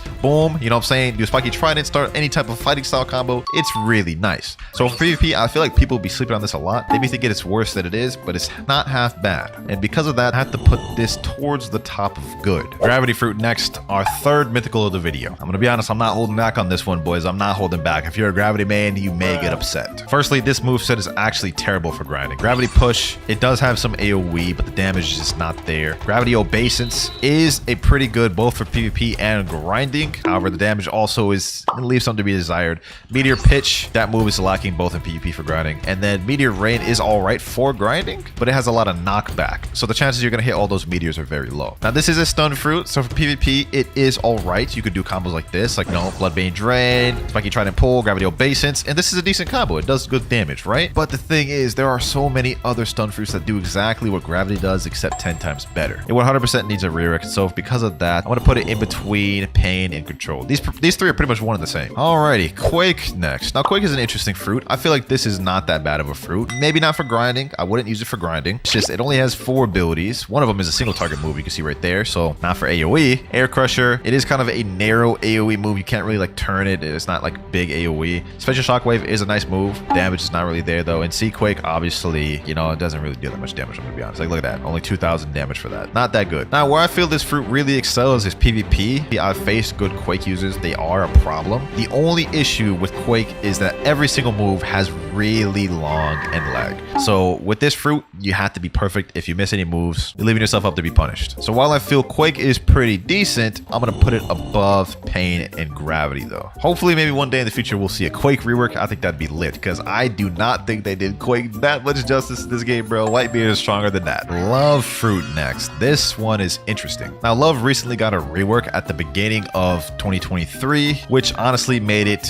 really good for PvP. Okay, first off, we have Heart Shot, which is a really long ranged ability that has decent AoE, so it's solid for grinding. We have Cupid Zone. Anyone in here gets stunned, so you can do combos like this. You know what I'm saying? Boom. You have Irresistible Attraction, which pulls them towards you, also stuns. You have Best Friend, which is a problem in PvP. They pull out their best friend, they have Cupid Zone, they're pulling out combos on you. You're getting hit by him and your best friend. It can get toxic, bro. A good Love user, they're problematic. I'm not gonna lie. This kid is very nice. Not as good for grinding, but it really excels in PvP. And because of that, I honestly think Love is a great fruit. Now, it's not gonna be at the top of great. It's probably gonna be at the middle or lower end of great, but it is very good fruit. Can't go wrong with it. The list is coming together, boys. The list is coming together. Hopefully, I haven't pissed any of y'all off too much. Yes, the dough fruit next. The dough fruit. Does this really need an explanation? You know, I'm gonna give it an explanation. First of all, for this one, you have Logia Dodge. You guys can see right there. So it's all right for grinding. I did a Doom to Max with dough, and it actually wasn't bad. It was pretty good. Long range ability, Brain Dead, Missile Jab. You can just spam that. Very long range. Also has stupid AoE. So even when you think you're not close, you're still gonna get hit. Pasty River, which has a 2 use to it. Look at this. If you jump up and use it in the air, it does this whole like fist barrage combo, which actually does crazy damage. Piercing Clothesline. This move. Oh, I hate getting hit by this move in PvP. Look at this. Look at this right here. It slams them up, slams them down, and you can basically just start stupid combos with this. I'm gonna be honest, man. Dough has got it all. Grinding, brain dead combos in PvP, Logia Dodge, spam ability. I hate facing this fruit in PvP. It's stupid. It's stupid. I'm gonna be honest, man. It'd be criminal to put Dough in any other tier other than Godly. It's going in Godly, 100%. And I ain't arguing or debating y'all on that ever. Blizzard. Huh. Interesting. I honestly feel like Blizzard is a well-rounded fruit. It's got some good spam ability, long-range abilities, high AoE. Look at that. Very high AoE. All of these moves hit multiple targets. You guys can see right here. Oh, by the way, this is a Logia Dodge. You can see right there. PvP, you don't really have as much combos. However, this right here, look at this. Domain expansion right here. Like, it's really spammable. So it's good for grinding and PvP. All-arounder fruit. I'm gonna be honest. This is not really like too bad in any ways. And the only issue is nobody uses this because it has no hype around it. It's not really a fun fruit to use, I would say. But for that, all the reasons I just listed, I'd say it has to be a great fruit. Definitely below Love, I'd feel, because I feel like Love is just better in a lot of ways. But can't deny it's a great fruit. Let's get the Ghost Fruit out the way next. I don't have one of these permanents, so I'm about to eat this right now. Now, the Ghost Fruit just got a really deserved rework, and because of that, it's gonna be a lot higher than I would have put it if it didn't get that rework. So the first move is pretty much the same as before. It's a launch that stuns. Kind of a little bit hard to combo off that because of the end lag on this, but the next move, Special Release, is a good ability that has some stun and allows you to go combo. Third move, which I believe is the best move in the kit, Cries of the Underworld. It stuns there for a while. Actually has some decent long range, which allows for combo potential. Then you have Ghostbusters. Now, Ghostbusters I don't feel is really as useful for PvP. However, because of Ghostbusters, this makes this actually a decent grinding fruit. Like you can see right here, my Ghostbuster guy is packing up this guy right now, bro. They also use your fighting style. So you can see I'm using Sanguine Art. So the Ghostbusters are also using Sanguine Art. If you're just using combat or something, it's not really gonna be as good. Now, this isn't the best PvP fruit. The main thing I would say for PvP that's a problem is that the passive. When you die, you come back with 50% health. That's nice. Put that with the rework and that it has actual combo potential now. You know what I'm saying? I would say this is not that bad of a fruit. So due to all these factors, I would put Ghost in the upper tier of good. I'm gonna put that above flame. While we're at it, let's go ahead and wrap up the good tier. Next up, we have Magma. Magma's going in good tier because of a few reasons. So obviously, it is a low good dodge. You guys see right here, it can't be hit. It is very good for grinding. The damage is super high. Look at that, 16,000 damage just off of one move. So for grinding, this is immaculate. You can get from level 1 first C all the way to 3rd C with Magma alone. It's just gonna be boring. The issue with this that holds it back a little bit is its PvP capabilities. The moves are all very slow. It's a little tough to hit, especially in today's meta with high-paced one-shot combos. Magma just doesn't have that. It's not really a combo fruit. So PvP really holds it back. Grinding is immaculate with this fruit though. So because of that, I'm putting this in good tier. I put it above flame because of the grinding. Now the last fruit that I'm gonna put in good, this one may be a bit controversial. Actually, I don't think anyone will disagree with this. Phoenix. I don't really think Phoenix really like excels in any category, to be honest. Like, it's a good fruit, has a good damage, has the healing capabilities right here. The moves are not all that great though. It has an M1, I guess, so it has some spammability and some combo potential like that. But no one really uses this fruit for a reason. It doesn't really excel in any category, and there are fruits that do exactly what Phoenix does, except better, man. I want to be honest. Yeah, man, I'm pretty confident about that placing. I don't think Phoenix is good enough to be great, but I don't think it's bad enough to be under good. Yeah, I'm gonna go ahead and put Phoenix at pretty much the top 4 in good. And that's gonna wrap up good tier right there. I guess I'll find out once I upload this video and the comments come through. We only have the godly tier and the great tier next, boys, and we have under 15 fruits remaining. Okay, next up on the list, I'm gonna do the Buddha fruit. I'm gonna be honest, this one's pretty easy to place. There's not really any complications with this one. 100% the best fruit at grinding because of this move right here, shift. Whenever you're grinding, you'll always be able to hit enemies, but you'll be just out of the range to where they can never hit you. So this is the best fruit for grinding, hands down, or at least one of the best, top 2. This fruit is also really good at PvP for those same reasons. You can literally just catch people lacking in PvP just by M1 spamming. Let's say you went up to them, did soul guitar, then you just M1 spam them to death, bro. You can catch people lacking like that. I've gotten caught lacking like that. So this fruit is really good for both PvP and grinding. However, I'm going to put it in the middle of great tier. I know I probably just made a lot of y'all upset. How isn't it godly, Winter? How isn't it godly? It is 100% getting carried by its PvP capabilities. While yes, I did just say you can get caught lacking in PvP with it. If you're going against a good player that knows what they're doing, all they're going to do is outrange you as Buddha. So it's really only great for grinding. Next up, we have the spider fruit. This one may be a little personal bias, I'm not gonna lie. I personally think this one is underrated. You got high mobility right here, right? You got good damage dealing moves. You got long range move with Oda sniper. You could literally snipe someone across the map with that. You got good combos and easy combos. Well, look at this. Silk Prison, straight into Heavenly Punishment, and this deals insane damage. It's also not too bad for grinding. I mean, like, it's not terrible for grinding. There's better fruits out there. I wouldn't use this for grinding, but for PvP, I think it's underrated. I really do. Like, hold on, let me just show you what I'm talking about real quick. Let me show you what I'm talking about. Quick card. Silk Prison, boom. Heavenly Punishment, hit him there. Still going, boom. Combo's not even done yet. Sanguine Art, get a whole entire Sanguine Art combo right there. If you have Saber V3, bro, I'm convinced that's gonna kill a 30 million body player right there. So because of that, I'm gonna put this at the bottom of great. Coming up next, we have the Shadow Fruit. Now this one I've never used personally, so I'm not gonna do a little move showcase. I don't use this for PvP. I know it's trash for grinding, but it does have insane one-shot combos. We're gonna put this in great, but we're gonna put this like kind of like in the middle of great. Next up, we have the Ice Fruit, boys. Those of you who not know this game, y'all know this one's getting placed high. So first off, this thing has low gear dodges. Okay, well, these NPCs have hockey, but it also has M1s, so it's actually not half bad for grinding. This can get you through first and second C pretty easily, especially if you have it awakened. Where it really excels is the PvP. Let me show y'all the most brain dead easy combo that even someone who just started playing the game can do. Okay, so you do Flash Step, absolute 0, right? Then you spam Unawakened C, right? Then you use Cold Storm, M1, M1, M1, M1. Then you do a whole little combo, whatever it is. And I guarantee you, bro, if you have Cyborg V3, that is killing even a 30 million bounty player. That is crazy. So yeah, Ice is easily like one of the better PvP fruits in the game. Right now, it's going under sound and great. All right, now the Dark Fruit. The Dark Fruit and Ice are pretty much one and the same. They're both stun fruits. The only difference is Dark doesn't have as much good damage and it has better mobility. You guys can see right here, like that. Also, a benefit to Dark is that you can use their moves in air. So unlike Ice, you need to be on the ground to use absolute 0, which is why Ice isn't in godly tier. Dark, it's a bit slower too, so if you use your moves and you miss, you get punished. I think both are pretty much one and the same a little bit. It's just Ice is slightly better than Dark. Dark is more versatile at the exchange for being slower. I'm honestly gonna put them right next to each other. You can make it really far in PvP with Dark. It's just the grinding is worse. And actually, now that I brought up the grinding, I'm gonna put this below Buddha just because of that. Because the grinding with Dark is treacherous. Citrus. Only a few fruits left, boyos. And for this next one, I'm gonna go Venom. Now, I feel this needs hardly any explanation, bruh. You know what? Let me just do it. All the entire move kit. For grinding, PvP, whatever you're using it for, boss farming, it's good. Look at this. Poison daggers, spam ability, has pretty good damage, right? Has damage over time as well, poison. Knocks a shock. Long range, auto aim ability, which also deals a lot of damage, has damage over time. Toxic fog. Any enemy that gets close to you gets poisoned and their screen starts like hallucinating or whatever, right? Serpent's Wrath. You think this is just a flight, right?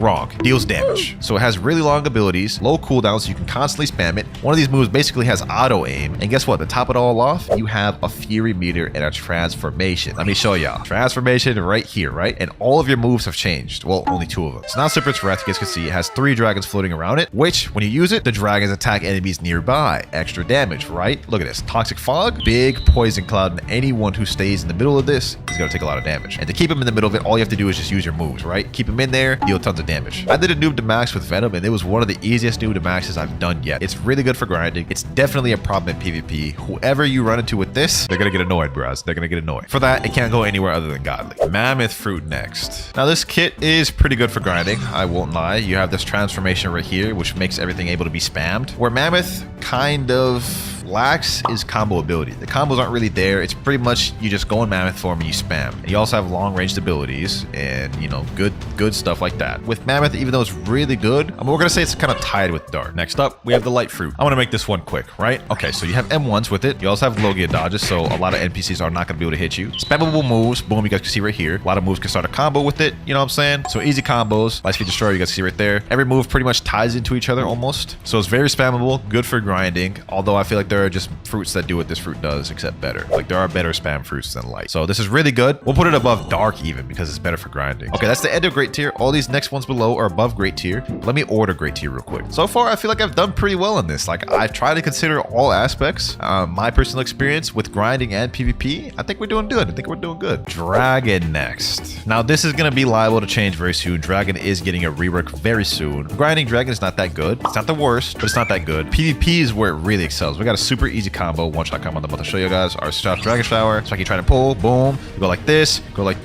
then you use God Human C, and then Heat Wave Beam. The only thing Dragon really suffers with is dealing with air campers. So if you deal with the air campers, it's kind of tough, but then that's why you have this. You know what I'm saying? The Dragon form. So obviously Dragon is going in godly tier, man. It's going in godly tier above Venom, below Doe. I think that's a good place. All right, for these next two, they're pretty much going to be tied. We're going to put Portal under Spirit, and we're going to put Rumble under Portal. I'm going to be honest, Portal and Rumble are pretty much the same fruits. They're both stun-based fruits. They have slightly different nuances, but they both have very high mobility. They're both stun-based. They both combo a lot. Now, to be completely transparent, I think Spirit, Rumble, and Portal are probably the top 4 PvP fruits in the game. You're probably wondering what the 4th one is. We'll get into that later. Portal, you have the Portal V spamming loops, all that annoying stuff. Rumble, you have the Rumble X, the, you know, Thunderball Destruction, all those stuns, high mobility with the dashes. Portal, you have the ability to escape any combos. So yeah, I'm going to put those there. Next up, we have Leopard. People overrate Leopard a lot. It's a godly fruit, don't get me wrong. It's not as good as all these ones. I'm going to put it below Doe, above Dragon. I know what y'all thinking. I'm sure I've made a lot of y'all upset right there, but think about it. You have the transformation mode, which you can spam a lot here, right? But as for one-shot combos, there ain't much with Leopard, are there? There are combos out there that one-shot, but I feel like they're not as good and they're like harder to do than what you could do with Spirit, Portal, Rumble, or Doe. So Leopard obviously is a godly fruit, no denying that. Just the spam alone can get you really far with Leopard, but I don't think is as good as these other 4 right here. Next up, we have the T-Rex fruit. I want to be honest, the kit on this one is pretty good. Long-ranged abilities, combo potential, especially with Predator Screech. You know what I'm saying? Boom. Start combos like this. You know what I'm saying? So it's really good for combos and stuff like that. Also decent for grinding because you have M1s and you also have a transformation. So this is 100% a godly fruit. No denying that. The damage is really high. Now, some people say this damage is even almost as high as Magma, but the difference between this and Magma is the combo potential is really nice. And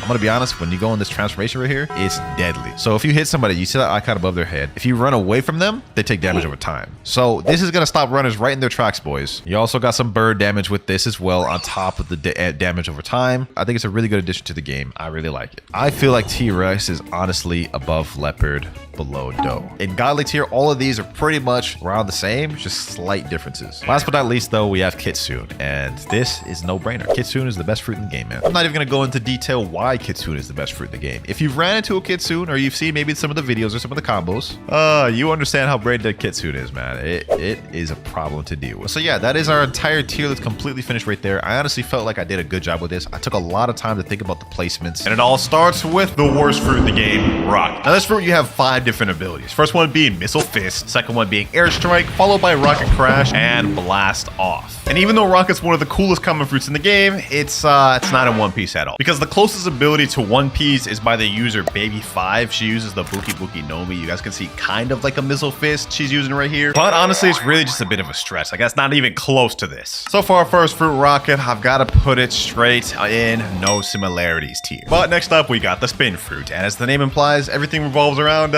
spinning. Now in the game, this is very bad fruit. I mean, the range is just kind of really low. The damage is kind of mid. As you guys can see, it's a bit of a trend. I will say though, this helicopter flight looks pretty interesting. And in the anime, the user that uses it is named Buffalo. It's called the Guru Guru Nomi. As you can see, it's pretty accurate in terms of helicopter spin. But unfortunately, this is literally all we ever see him do in the anime. So despite the fact that spin's pretty accurate, like none of these abilities like happen in the anime. They really just freestyle with all of this, which they did a good job of doing. But despite that though, I'm not gonna lie, I'm still gonna put spin in accurate tier. They did a decent job for what they had to work with. But let's see if the blade fruit is accurate. This used to be the chop fruit and it recently got reworked to avoid copyright. So, is it still similar? Now, this fruit actually has a passive that makes it impervious to all sword attacks. If I try to get attacked by a sword user, I just simply deflect all of it. And as for abilities, we have an M1 right here. We have our next ability, Razor Cyclone, which kind of launches you forward. Blade Dance, which is a barrage ability. Saw Shredder, long range ability, and Turbine Flight, where you just use your hands to propel yourself forward. And of course, in the anime, the person that uses the chop fruit, which is what Blade Fruit's based off of, is, of course, Buggy the Clown. As you guys can see right here, however, looks literally nothing like what we saw in Blox fruits, with the only thing maybe being similar is when Buggy did this. He did his little chop barrage frenzy or whatever he wants to call it. This right here where he's just throwing himself, which I guess is kind of similar to this, but not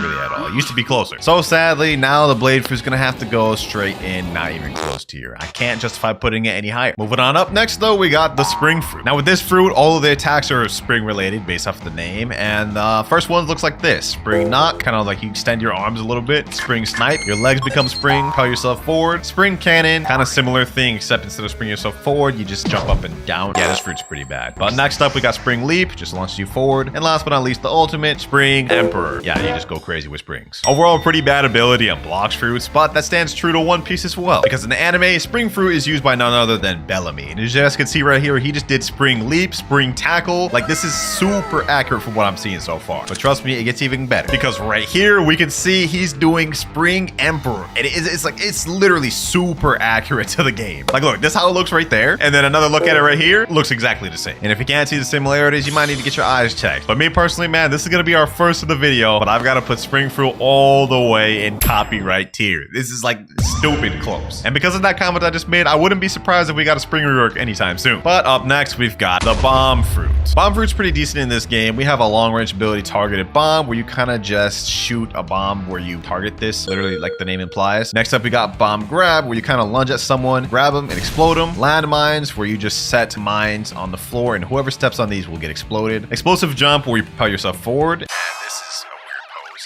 This is how that looks. And last but not least, self-destruct. The more you hold this, the more damage you deal until it's a big explosion, which does stupid amounts of damage. But how accurate is it to the anime? I'd say pretty decent. Now, the user of the bomb fruit in One Piece is a guy named Mr. 5. And as you guys can see right here, he just used targeted bomb. He literally flicked his booger at this guy and exploded targeted bomb. Unfortunately, though, this guy, Mr. 5, does not get much screen time, so we don't really get to see many of his abilities. Most of it is just that booger flick, which is kind of disgusting. But one other thing we do get to see him use is kind of like a landmine ability. You see, he puts that little mine down there and explodes Vivi. We also get to see explosive grab right here, and that's about it. Because he didn't get much screen time, we didn't get to see him do anything like explosive jump or self-destruct. So yeah, Blox fruit's kind of just freestyled for that. Despite that though, I honestly think they did a pretty good job of doing it based off the anime, so this is gonna go straight in accurate tier, actually above spin. Almost done with the common fruits, we have 2 more. Next up, we have the smoke fruit. This one, we got a lot of smoke-based abilities. First one being smoke slam, which is a nice little slam down. Smoke blast, a long-range smoke attack, which is actually a barrage. Smoke liberation, kind of like that. And then smoke bomber, where you kind of fly up and just throw smoke bombs down. One of my favorite common fruits in the game. And as for the anime, the smoke fruit is used by a guy named Smoker in One Piece. Kind of an interesting name, I'm not gonna lie. but he is absolute dookie. Like, he does not do much in One Piece. That said, though, you guys can see this is fairly accurate. Like, just for example, we got Smoke Blast right there. This right here could kind of be like Smoke Liberation, low-key. And of course, we got Smoke Bomber, man. They actually cooked. The only thing they really didn't do, I guess, would be kind of like Smoke Slam, but he's done abilities similar to that. So you know what? The Smoke Fruit, man, it's not going to go in copyright tier, but it is going to go in very accurate tier. They made it pretty close. And last but not least, for the common fruits, we have the Spike Fruit. Now, just showcasing this real quick, this is a pretty trash fruit, I'm not gonna lie. We have Spike Summon, which allows you to summon a big spike wherever you point this at. Whirlwind, which is basically you turn into a Beyblade and start spinning around. Spiky Ball, turn into a ball, and you just start attacking people. And then Spike Barrage. Now, in One Piece, this is the user of the Spike Fruit, and I'm not gonna lie, it's not very accurate. The way it's used in Blox fruits is not at all how it's used in One Piece. She kind of turns her bodies into spike instead of using like long range spikes. What we do get though is her becoming this little hedgehog, which is exactly like Spike Ball. Nevertheless though, Spike Fruit is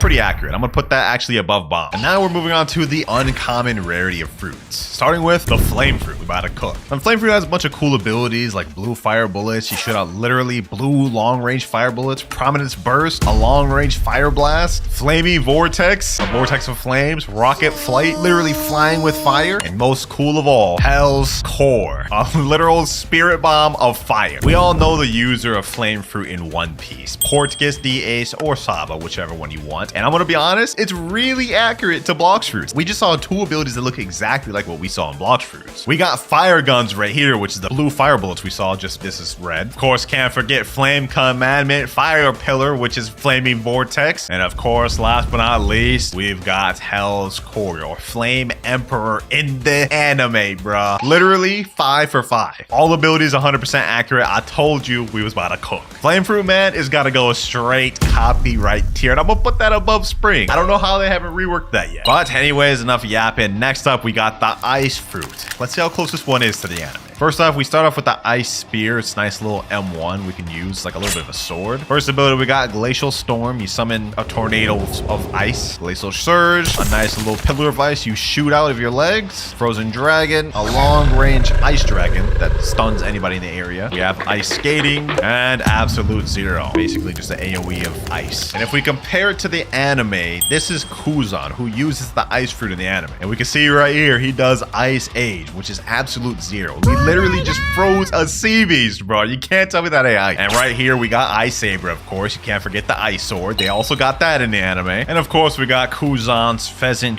Beak attack, which is kind of like the Frozen Dragon attack we saw earlier. Just look at this, bro. Straight beautiful. Honestly, the Ice Fruit is pretty fairly accurate to the anime. I mean, not all the moves are that similar. We don't see any ice skating. Cold Storm wasn't used. But other than that, Glacial Surge, Frozen Dragon, Absolute Zero, pretty good. Which in my opinion puts the Ice Fruit in the middle of accurate tier. But what about the Sand Fruit, ladies and gentlemen? With this fruit, we have a lot of long-range abilities, such as Desert Blade. We even got Sand Coffin, which actually stuns your enemy in a coffin of sand and explodes. Sandstorm, where you summon a tornado of sand. Tornado Flight, you literally just start flying. And of course, we got Deep Sand. You throw out a little ball of sand, which explodes and has a big AoE. Very fire fruit in the game, and it's even more fire in the anime, because it is used by none other than Crocodile. And as you can see right there, that was the first ability we just saw in Blox fruits. So far, it's pretty accurate. And of course, we got Sable's the Sand Tornado. Last but not least, Sable's Pesado. Look at that. Just like in Blox fruits. So honestly, if you ask me, Blox fruits did a real good job of making it close to the anime, which means this may get revamped sometime soon. Because today, I'm gonna put the Sand Fruit in very accurate tier, man. They made that close. But next up, we have the Yonko Darkbeard's fruit, the Dark Fruit. Darkness fruit,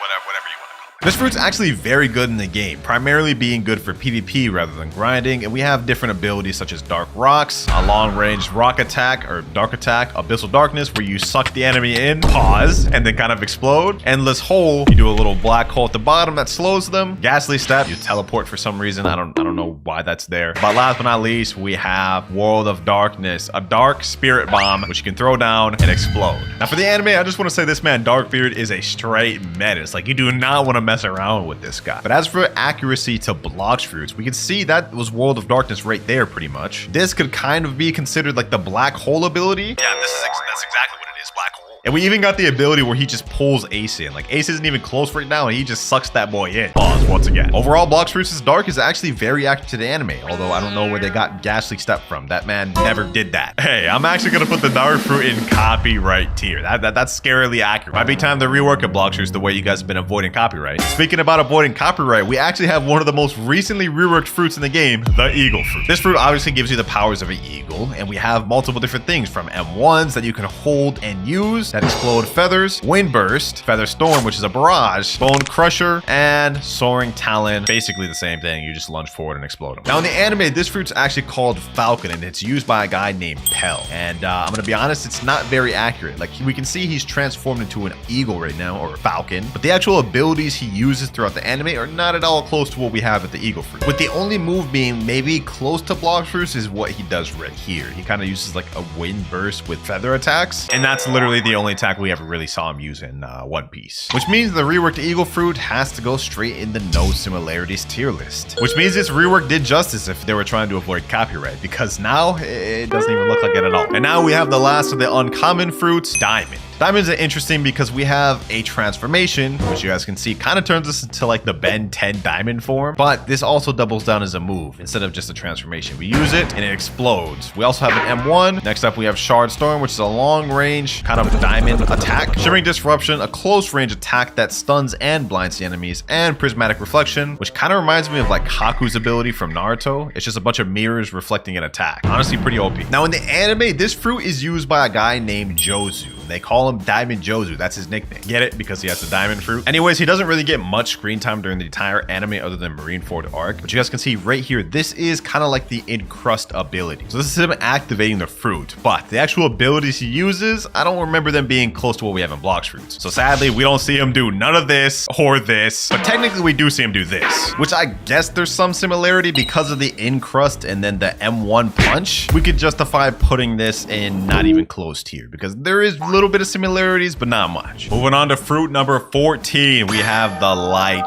fruit. Yes, sir. One of the Marine Admiral's fruits. Now for this test, we're actually going to go ahead and go with the unawakened version of light. And you guys will see why in a second. The first thing you'll notice is we do have a little light spear that we use to attack, similar to ice. But for our abilities, most of them are just light based. Like we have light ray, barrage of light. You kind of shoot up to the air and shoot a bunch of barrages. Reflection kick. We have light flight. And last but not least, sky beam barrage. Now in the anime, this is used by Admiral Kizaru from One Piece. And we can see right here, he does the light kick. So that's one move he's got down. We even got the light sword right here. That's 2 for 2. We got the light flight right here. And we even got the little light barrage he does here. Making this literally 5 for 5 from the anime and Blox Fruits. It's no wonder they changed it from the Awakening because this is scarily close. It's gonna go straight in copyright tier, boys. I'm not gonna lie. Can't go anywhere else. It's main character time, ladies and gentlemen. We got the rubber fruit next. And you know they're gonna cook for this. Now in this fruit, we have multiple abilities that also change when you transform in Gear 2, which we're gonna wait for that to go off cooldown so we can test it out. But for now, we have an M1 right here, which is like Gum Gum Pistol. We have Cannon, which is, I guess, Bazooka. We have Smash, which is Battle Axe, I think. And of course, we got the infamous Gum Gum Gatling. Like I said earlier, once you transform, it just basically enhances all those abilities. We have Jet Pistol now, we have Cannon, Jet Cannon, or Jet Bazooka, that one right there, and of course, a better slingshot. Needless to say, it's super accurate to the anime. We can literally see him doing the Gear 2 pose right now. And throughout this entire fight against Blue and O, we can see Jet Pistol right there, which is the M1 from Blox Fruits. We can see the move where it teleports above, slams down right here, and we get slingshot. And of course, we get Jet Gatling, man. Such a crazy moment right here. Needless to say, Blox Fruits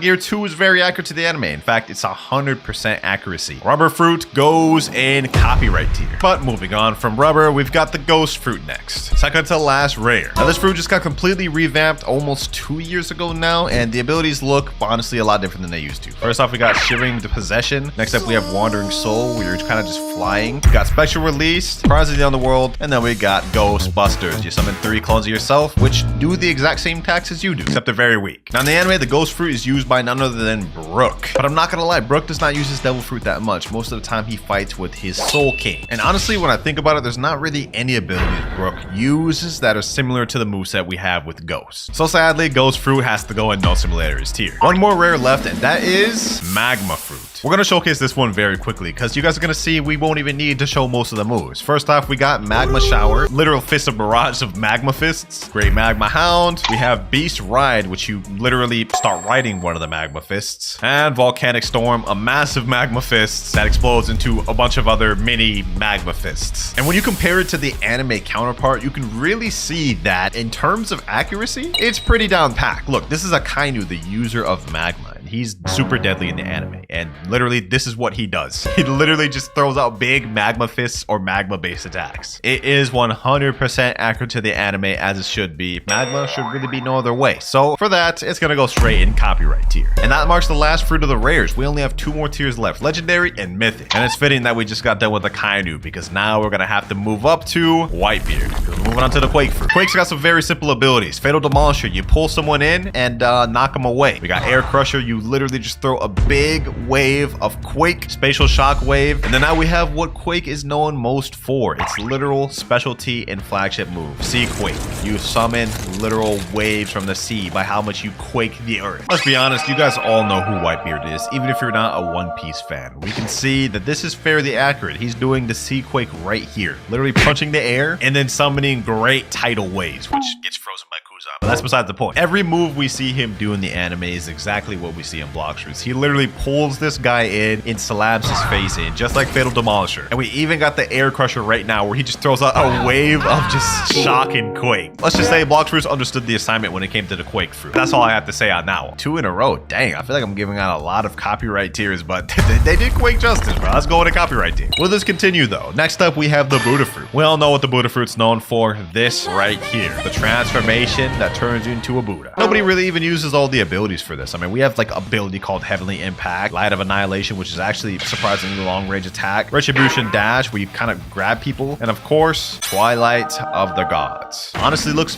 very fire in the game. It's also one of the most used fruits. However, that is not the case for the anime because we literally only see it used once, and all Sengoku does, which is the user of Buddha, is just transform into the Buddha. And then he does like the Heavenly Impact, maybe, like he kind of just like punches the ground, which is kind of similar to this, but I'm gonna be honest, literally he didn't do any of these other abilities. Like Light of Annihilation, Twilight of the Gods, Retribution Dash, he didn't do none of those. So Buddha, man, you're gonna go straight into just accuracy. We got the Love Fruit next. Ooh, the next legendary. This was actually interesting. This got reworked like 2 years ago, and the abilities are way different than they used to be. First off, we have Heart Shot, a long-range heart bow shot. Cupid Zone, shoot out a nice arrow that has an AoE, irresistible attraction. Anyone that's in the circle gets brought closer to you. Flamingo Ride, you literally just summon a flamingo out of nowhere. Like what is this, Naruto summoning jutsu? And then Besto Friendo. Similar to Ghost, you summon a little NPC that fights for you. Now, Boa Hancock, which is the user of the Love Fruit, the anime primarily uses long-range attacks that turn people into stone if you're attracted to it, which is not at all similar to how it works in Blox Fruits. The only ability I guess you could say is kind of similar is this Pistol Kiss one. It's a long-range, just like kind of like love shot, which I guess is kind of similar to Heart Shot. Not really, because this one kind of explodes. I don't know, bro. I'm trying to see what the similarities are. It's not close. So unfortunately, Love Fruit is gonna go in not even close to you. Oh, next up we got the Creation Fruit. This just got reworked in the game. Used to be the Barrier Fruit, which is actually really accurate to One Piece, which is why they reworked it. How accurate is it now? So first off, we have an M1, which is kind of like Barrier Wall. You summon a little wall that blocks attacks, actually. And then after that, we have Batter Up, which you literally shoot yourself out of a cannonball. We have Sleight of Hand, which summons a hand that grabs people. Sword Box summons a box of... I don't even know what that is. It's kind of like Kuro Hisugi from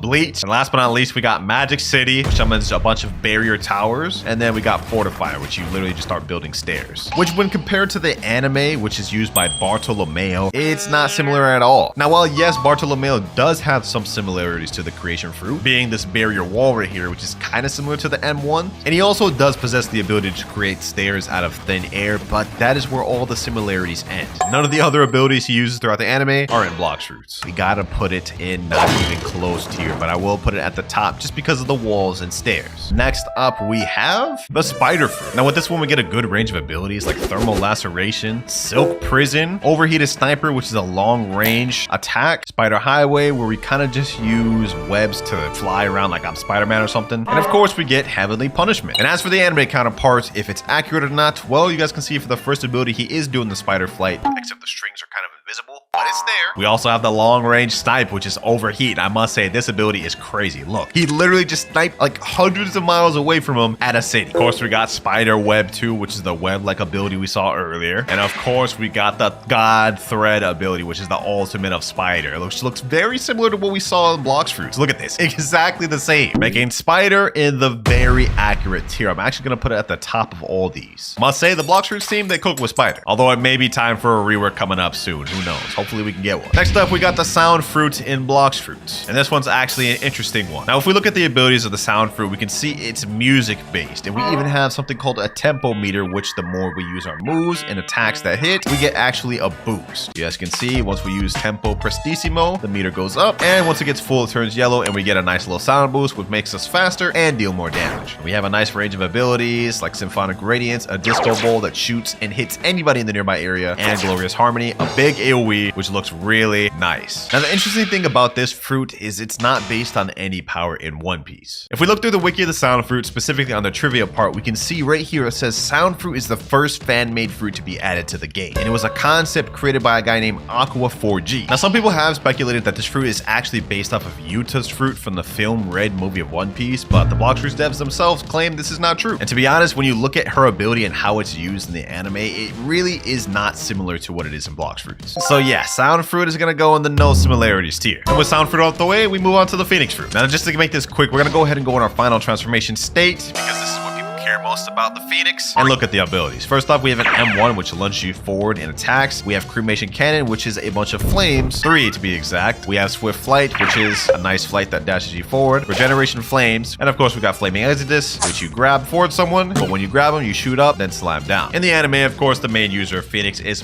Marco, and there's 2 ways he uses this fruit. As you guys can see right now, he is in the hybrid form where he just has the wings and he still has his physical body, which is similar to Blox fruits, because if you untransform and use swift flight, you guys can see we can be in that same state. We can see he's using the full transformation right here, so that's 100% accurate. And on top of that, look at how it looks. Very similar to how the Blox fruits 1 look. This right here could be considered swift flight, I guess. And we even see right here he uses the fireball, except it's not 3, it's only 1. So we technically never seen him to use it that way in the anime. I don't know where Blox fruits got flame exodus from. He didn't do anything similar to that in the anime. And cremation cannon he did use, but not in this way. I'm not gonna take too much points away. We're gonna put it in very accurate tier. But that's about the end, because up next we got the portal fruit. This used to be the door fruit, and it got revamped to the portal fruit because of that exact reason. They were trying to avoid copyright. But how close is it to the anime now? So we can see this still has kind of some of its like door-like capabilities. For example, world warp, you can teleport to any area, and it works similarly to the door fruit, but that's where all the similarities end. Portal dash is nothing like what the door fruit had used for. Same with quantum leap. Parallel escape is because you kind of go in your own pocket dimension, but let me say, this last ability is definitely far from anything we saw from the door fruit. Yeah, not even close. Now, the door fruit is used by CP Agent Blue Note. You guys can see right there in the background, there's kind of like a physical door, which is what I meant. It's the C ability on Portal. He can teleport to different places and even go in his own little pocket dimension. But the way it's used in One Piece is not similar to how it is in Blox fruits, other than that one teleport ability. We can see here, though, he's in the pocket dimension, which is kind of like Portal X in Blox fruits, but other than that, we don't really see him use his Devil Fruit all too much, as he mainly relies on his Rokushiki abilities. So to be honest, only 2 abilities that are done completely different between both of the fruits. I gotta put this in the not even close tier, I'm not gonna lie. Let me know if y'all disagree or agree with that in the comments below. But we're moving on to one of the 3rd last legendaries of the game, the Rumble fruit. Now this one, we have multiple different abilities like Lightning Beast, which is a long range lightning beast attack. Thunderstorm, where you just rain down a bunch of thunder that stuns enemies. Has pretty good AoE too. We got Electric Flash, which allows us to teleport a short period 3 times, and it has a charge capability, so it recharges after some time. Sky Judgment, you shoot down a pillar of lightning, which does a massive amount of stun and good damage. And last but not least, my favorite ability, Thunderball Destruction, a lightning spirit bomb, which explodes and looks very nice. But as for the anime, we can honestly see it's fairly accurate. We can see Sky Judgment done right there, which is one of many abilities that NL does in the anime. I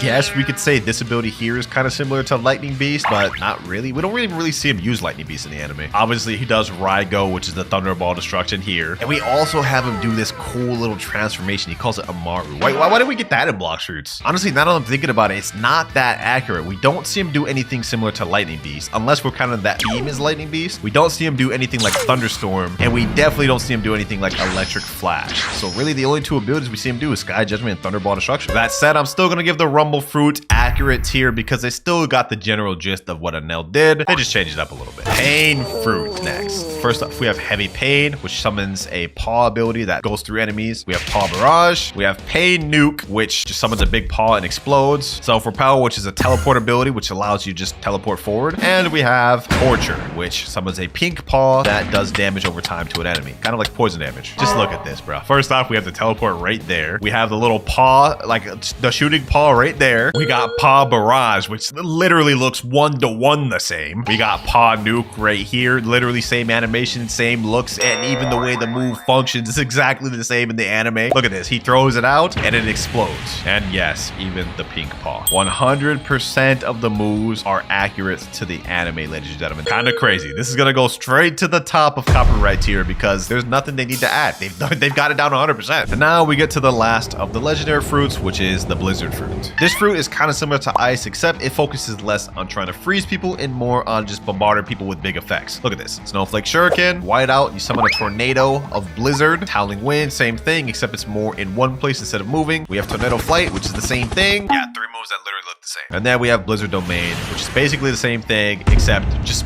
massive. Like, look at that. In the anime, it's not called Blizzard, but it's called Yuki Yuki no Mi, and it's used by Monet. And we can see this is kind of Blizzard Domain. It looks fairly similar, but that's where all the similarities kind of disperse. Because literally every other ability she uses is not like what we see in Blox Fruits at all. Like, look at this. She's grabbing them with the snow. She's doing like claw attacks. She's kind of like a harpy too. She has even like a little snow after image or snow clone, shadow clone. Blizzard is going straight in the not even close tier, which marks the last legendary, ladies and gentlemen. We're almost done. We got 13 more fruits to go, and the rest of them are all mythicals. And it starts with the most recently reworked fruit in the game, Gravity. Now, as you guys may guess, they reworked this fruit for one reason and one reason only, to avoid copyrights. However, is it still similar? Let's find out. First off, we have Singularity, which kind of uses a black hole to suck at enemies and blast them away. We got Orbital Chain, which you summon a little turret and it shoots little gravity particles at the enemy. We got Shooting Star, which summons down a meteor from the sky, and then you kind of ride on it. You can also double down as a meteor attacking ability. You don't have to fly on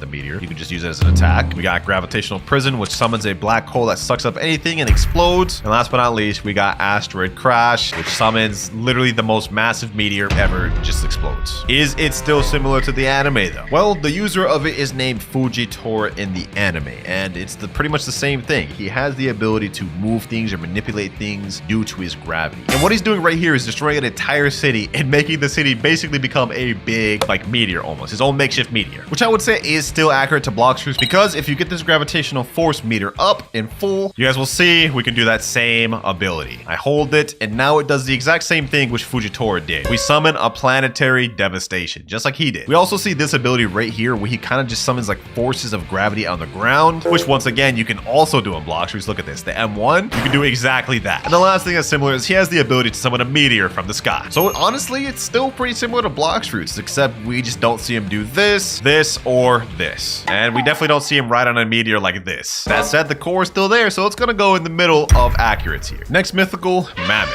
And for this one, we're actually gonna use the anime clip first. Now in One Piece, the user of the Mammoth fruit is Jack, and we can see the transformation right here. Only issue, we never really see him actually use this form for attacking often. So yeah, really the only thing we see him do is just this, which is transformation. So in Blox Fruits, all of these other abilities we have like Ancient Cutter, True Prehistoric Punt, Colossal Crusher, or even Stampede. We don't get to see any of those in One Piece, which if you ask me, makes Mammoth not even close to you. But what about the T-Rex fruit? Now in Blox Fruits, the main thing we have for T-Rex is the transformation, and we also do get a different abilities like M1s, Tail Swipe, we got a nice gigantic leap, Predatory Screech, and of course, last but not least, Hunter's Rage. You grab the enemy with your teeth and slam them down. Now, here's where it gets interesting. In One Piece, the T-Rex fruit is technically not in the anime, but the closest thing is what you see here, which is actually an Allosaurus, not a T-Rex, and it's used by X Drake. And as for abilities, the only real move we see him using in the anime is this one right here, which is kind of similar to Hunter's Rage, where you kind of like grab them and slam them down down. Other than that, though, literally none of these other abilities were shown in the anime. So T-Rex, just like Mammoth, is gonna go not even close to you. Next up, we got the dough fruit. The dough actually has a ton of different abilities, so we're just gonna zoom through it. First off, we got Missile Jab, which is a nice like fist of dough that explodes, which if we look at the anime, he kind of does exactly that. We also got Scorching Donut and Piercing Clothesline, which you guys can see. Swings them around town, slams them up. Katakuri does both of these things in the anime, literally the Swinging Donut, and we have the Chestnut, or not Chestnut, I forgot what it's even called. Piercing Clothesline, Buzz Cut, that's what it's called. And last but not least, we got Dough Fist Fusillade, ladies and gentlemen, which Katakuri very clearly does right here. I mean, this is basically the same thing. The only thing we don't really see Katakuri use is either forms of Pastry River. Like, we don't really see him use this, I don't think. But overall, Dough, it's kind of going very accurate here. Next up, Shadow, and we're gonna zoom through this one, and you guys will see why. Now, with the Shadow Fruit, we have a bunch of unique abilities like Umbrage, where you kind of go in the air and kind of like Smoke Bomber from earlier. Somber Rebellion, you kind of shoot forward and attack the enemy with a barrage. Shade Nest, a long range ability, which hits the enemy. Nightmare Leech, you kind of suck up the enemy and take their health. Last but not least, we have Corvus Torment. You kind of explode yourself and keeps the enemy stunned in there for very long. Shadow, however, in Blox Fruits is not at all how it works in One Piece. Gecko Moria, who is the user of the Shadow Fruit in One Piece, his primary ability is to steal shadows away from people and create zombies using their shadows. And he also has a bunch of other different abilities, but none of what we see in Blox Fruits is actually portrayed in the anime. So yeah, this is gonna go in the no similarities tier. It's not even close at all. But maybe the Venom Fruit will be. Now we're just gonna go ahead and go in the transformation state. This is what the Venom transformation looks like. And we get a bunch of different abilities like Poison Daggers, Noxic Fog, basically the same thing except does more damage. Toxic Fog, which is a massive AoE of smoke. And last but not least, Serpent's Wrath. And now for the anime.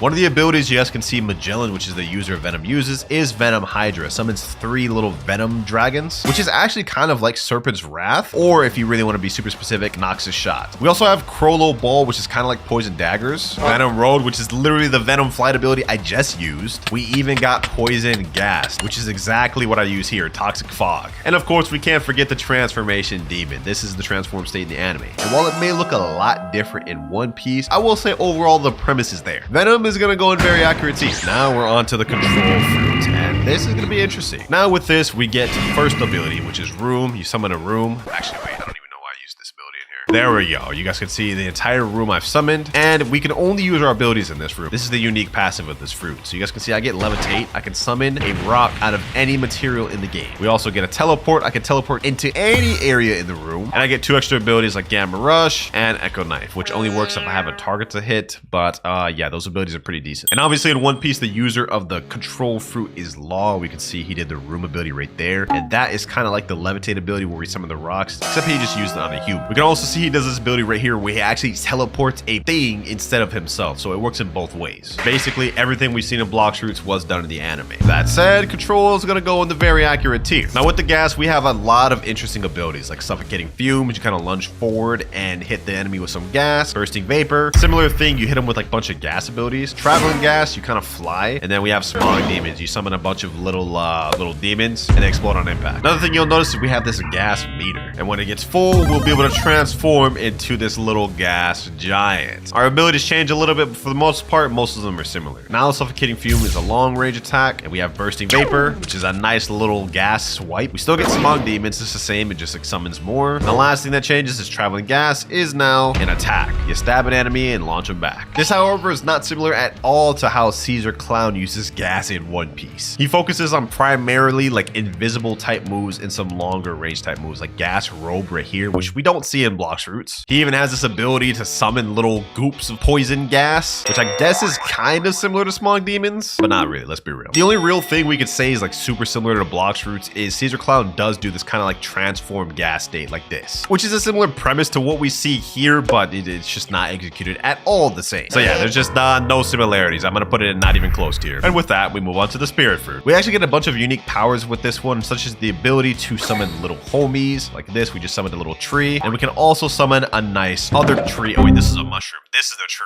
And I think there's a frog one, but it just spawned a mushroom. You guys get the point. Now our actual abilities, you guys can see we have a fire devil on this side and an ice devil on this side. And some of our abilities correlate with that. Frost, fire, grass, we summon the ice ability and come out and freeze. Wrath of Ra, we shoot the fire ability and it does a nice fire attack. Sky Ruler, we ride on one of them and we basically just fly. Wrath of Shu, the ice one once again. End of Times, we combine both of them into a nice beamed attack. Which when we compare her abilities to the anime, it's kind of similar. We can see here Big Mom using the ability to summon life and just create homies. Like she turns this umbrella to just a monster. We can also see Big Mom riding on Prometheus Cloud right here, which I mean, doesn't look exactly the same, but it's pretty similar. And the last thing we kind of see Big Mom use that's similar to Blox Fruits is where she combines all of her souls right here into one just like combined beam. She calls it Macer Cannon. Overall, Blox Fruits did a pretty good job of making it similar to One Piece. I'm gonna put this in the accurate tier. It's gonna go towards the top too. Now with the Leopard Fruit, we have a bunch of different abilities. One of them being Finger Revolver, a barrage of just like Rokushiki attacks, which we see very clearly being done right here. He uses that against Luffy. Up next, we got Body Flicker, which is kind of like a teleport. And then After Image Assault, kind of like the same thing, I guess, which we can see Ron Lucci doing something kind of like that right here. It's called Soru. Next up, we got Spiraling Kick, which is a nice long range attack, which explodes at the end, which looks exactly like this. It's called Tempest Kick in the anime. Only difference is this one glows blue. And of course, we got the hybrid leopard form in One Piece. This is Rob Lucci's most infamous form that he used to fight off against Luffy, which we see is very accurately done in Blox Fruits. What more is there to say, man? Leopard Fruit is gotta go in straight copyright tier. And next up, we get to the Yeti Fruit in Blox Fruits, which is interesting because this fruit literally was completely fan-made. Even earlier with the Sound Fruit, you could argue that this was inspired from Yuta's fruit, and I think it was in some way. But the Yeti Fruit, it's not inspired by nothing. So yeah, this thing right here, completely made by Blox Fruits, so it's gotta go in no similarities, of course. Second to last fruit in the game, we have Kitsune, which is another interesting fruit because just like Yeti, this is completely fan-made. All these abilities you see right here, Accursed Enchantment, Tales of Burning Agony, Foxfire Disruption, even Wild Assault, completely fan-made and is not based off of One Piece. All but one thing. Kitsune has a Tails mechanic, as you can see right here. And once you get to full Tails, you're able to transform into this. This is the transformed Kitsune form, which a ton of fans of One Piece have speculated is similar to the transformation state of Yamato. This is what it looks like right here, but watch when she's running. Specifically right here, this hybrid form that she uses, or I think this is the full form, there's a little bit of similarity there, but I don't think it's similar enough to say that this was referenced from that. So Kitsune has to go in no similarities tier, which leaves one fruit left, the Dragon Fruit. And for this one, we're actually going to showcase Dragon East. Full transformation ready, let's get into it. Now with Dragon East, once you transform, we have a nice little snake-like looking or eel-like looking dragon, which we can see Kaido does in the anime, and honestly this looks pretty similar to what we see on Blox Fruits. And first off, we have this little fire breath ability. We shoot fire from our mouth, which Kaido does right here. We also get this ability called Heat Wave Cannon. It's kind of similar, it's just more of a beam, fire beam. Kaido very clearly does that here. Now this next ability, which is Infernal Pincer, is one of them that you could technically say isn't from the anime, but we'll see in a sec. When Kaido does it in the anime, it's called Tatsumaki Kaifu. He kind of just like starts spinning around, which is what you see here. Honestly, if you ask me, this is accurate. And other than that, the only two abilities Kaido didn't really do is Draconic Soar and this move right here, Scorching Downfall. Which honestly, if you ask me, even though these two abilities weren't in the anime, this is still honestly pretty close. So the last fruit dragon is gonna go in the very accurate tier. And that is all 41 fruits in the game ranked based off the anime. Now I already know there's gonna be a lot of people referencing that a ton of the Blox Fruits abilities actually came from that One Piece game. I forget what it was called, like Pirate Warriors, but I mainly just wanted to compare it to the anime. We're on someone named Rip Void's account, and they told me in private servers they have never spent any money on Blox Fruits, but they do have some items that costed money. So let's go and log into the account and see what they got. So first thing I'm noticing, I didn't see any game passes appear up top here, but what I do notice is they are max level 2,600 and got 60 million belly. And on top of that, we've got Cyborg V4 on this account. Now, as far as bounty goes, they are only 2.6 million bounty, so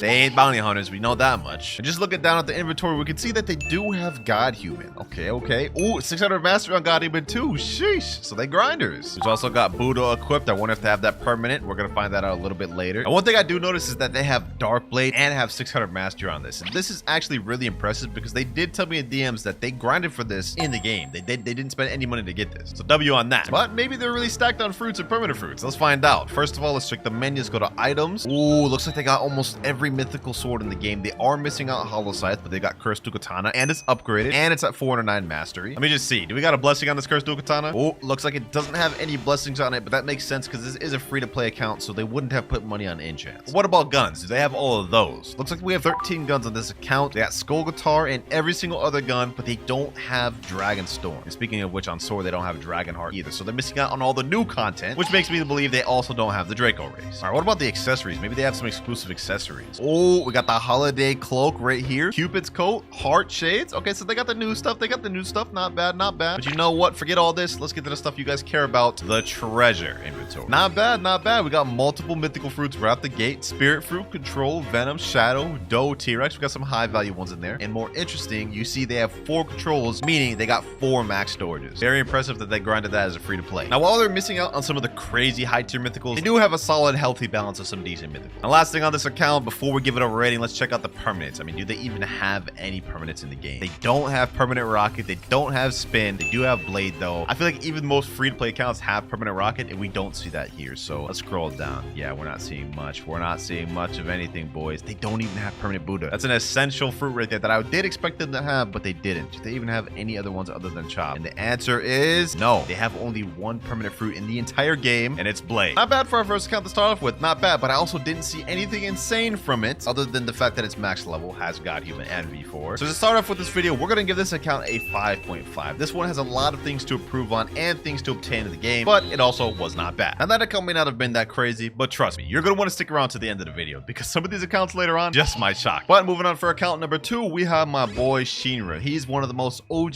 fans of the account. We've shown his channel before on the previous video like this. Let's see how his account's improved. So first off, he's 3.3 million bounty now. Let me just say, congratulations, bro. He's no longer a 2.5 million noob. He's escaped the jail. And we can also see he's got Draco V4. Bro's got the new race, brand new race. Sheesh. Already cooking off the gate. I also see you with the 12 million belly. Okay, okay. Now, last time I hopped on this account, you didn't have much of the weapons in the game or guns. So let's see if that's changed now. We're just gonna speed run through this account just because we've seen it before. Ooh, my boy's got Dragonheart 500 mastery and upgraded. Now, does he have a blessing on this? He's got Rot blessing on this. Sheesh. Well, now he got that. I actually got this for him.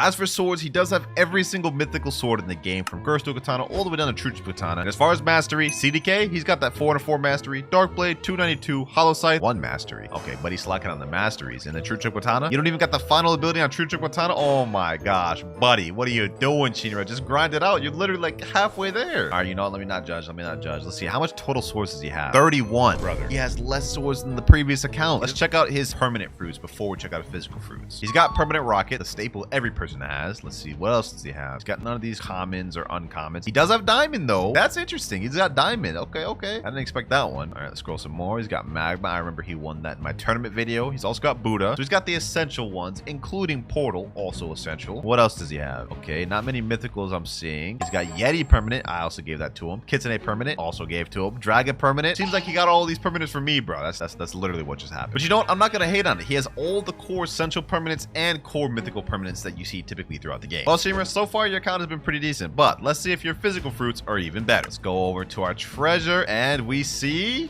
got less mythicals than the other guy. Okay, we got Spirit, Shadow, 2 Mammoths, T-Rex, and Gravity. That said though, I think the last time I rated his account, I gave him like a 6.5 or something like that. I'm gonna bump him up to a 7 out of 10 for this because this is honestly pretty good. You could work with this, but it's far from being one of the best. You got a lot of work still to do, Shinra. Now it's time to move on to account number 3. Now, first things first, right off the gate, we can see this guy has pretty much every game pass in the game other than Fruit Notifier, which is a good sign. And we can also see that they have Shark V4 equipped right here. Sanguine Art as well, which is also at 600 mastery. Sheesh. Why do they have the Bomb Fruit equipped though? What the heck?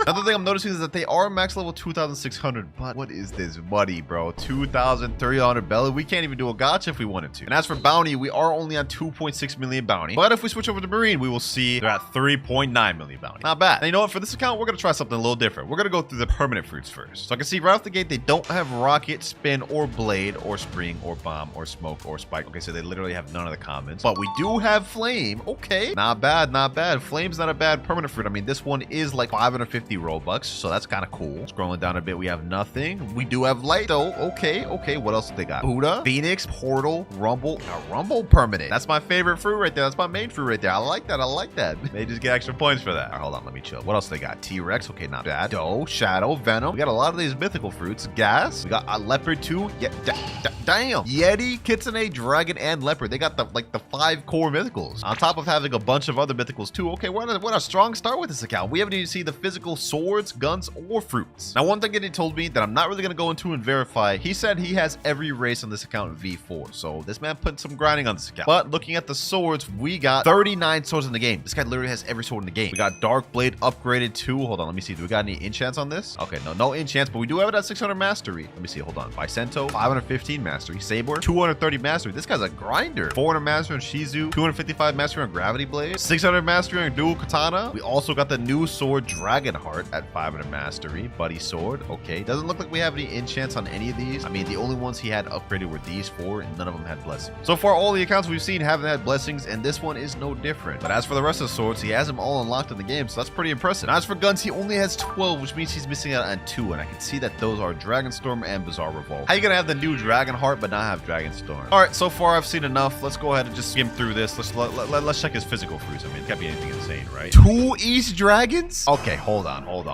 bro. Like, we have a lot to unpack here. How did he get his hands on 2 East Dragons? What? Based off the rest of his account, I wasn't expecting anything insane from the physical inventory, but this is just about to raise the rating up hella. Just with one of these Dragon East fruits alone, he has more value in terms of fruits than Shinra's and the first accounts combined. And that's not even it, too. He still has 3 gravity fruits, a bunch of legendary fruits like Blizzard, Pain, Rumble, and Portal. And other than that, it's really just mid. But like, how did he get his hands on 2 East Dragons? That's insane. But you know what? That alone just raised this account from a 6 up to a 7.5 we're gonna give this account. Pretty impressive to have not just 1, but 2 Dragon Easts for this account. Now, this next account is actually one of my crewmates, and he's claiming he spent over 20k Robux on this account. So let's see what he's got. First things first, I'm noticing this guy's 25.5 million bounty. So we've got the first bounty hunter of the video. I like to see that. But he's got that 30 million bounty boost. Sheesh. We've also got Cyborg V4, which is pretty uncommon in line with what we've seen for all the accounts. Every account has V4. Also max level, but we do got 13 million belly on this account. And as for fragments, 51,000? This guy's got a lot of fragments. Now, he said he spent like over 20,000 Robux. Let's see what he's got. Does he got any of the game pass? Fruit Notifier, already owned this game pass. Dark Blade, already owned. 2 times mastery, already owned. He literally has every game pass in the game. Okay, so my bad for doubting you, bro. My bad for doubting you. Let's see, what else does he got? Since he's claimed he spent a lot of Robux, let's go ahead and just check his permanent fruits right out the gate. Rocket, Spin, Blade. He owns all 3 of those. He doesn't have any of the other comments, but he does have Flame, Ice, Dark, Light permanent, Magma, Buddha, Sound. Yo, this guy spent a lot of money. Both Portal, Rumble as well. And we got also a lot of the mythicals. He's got all 4 core mythicals. Leopard, Yeti, Kitsune, Dragon. Yeah, I see where a lot of this money's going. I can see it. I can see it. I like what I'm seeing so far. I like what I'm seeing. Let's check out that inventory. Okay. As for swords, he's got 38 swords, which means he's missing 1. And I believe it's Dragon Heart. Yeah, he has every single sword in the game other than the brand new, which is fair. I mean, it just came out. It's still kind of hard to obtain. Every single one of his mythicals are upgraded. Are there blessings on any of them? Let's check Curse Dual Katana. No blessing on him, but it is 600 mastery. Okay, let's check out Dark Blade. Blessing on this one. No blessing on this, but this is also 600 mastery. Damn, is every single one of his mythicals 600 mastery? Let me check. Hollow Slice 600 mastery. True Katana almost 600. Okay. Oh, he had me going there. He had me going there. No blessing on this one either. And as for True Katana, also no blessing on this. And I also went through the rest of the swords on his account and found he has no blessings on any of them. Hey, for the amount of money you've spent on this account, I would have liked to seen some blessings, but I can see most of your money went into permanent fruit, which is fine. Let's see the guns though. Guns, we got 13. I'm assuming he has all of them except Dragonstorm. Yep, literally all of them. Now, so far, this account is a step above the rest. I mean, between the bounty boost and all the game passes and permanent fruits, this is the most expensive and grinded one. Let's see if this is also true for the fruits though. For treasures, he has 36. Let's see what he's got. 3, 2, 1, and yo, this is actually kind of crazy. 1 Dragon West fruit. He's got max 8 storages, 5 Kitsunes, 2 leopards, 3 spirits, 7 controls, 4 gases, and a bunch of others. Nah, this is crazy. This guy's got a stack. This guy's got a stack. This is what I wanted to see earlier, bro. Sheesh. And we also got a bunch of legendaries too. 7 rumbles, 5 portals. Yo, this guy's stacked. And he's just got a 2 times mastery game pass just chilling here. For what? But he's flexing us at this point. Hey, I think I've seen enough on this account, boys. I think I've seen enough on this account. This guy, he definitely spent some money on this. This is getting a straight 8.5 out of 10. W account. Now, next up, I got another one of my crewmates, Eric. He begged for his account to be in the video. Now, first things first, I just want to say we got our first 30 million bounty player of the video. Or almost. He's 29.9. He lost it.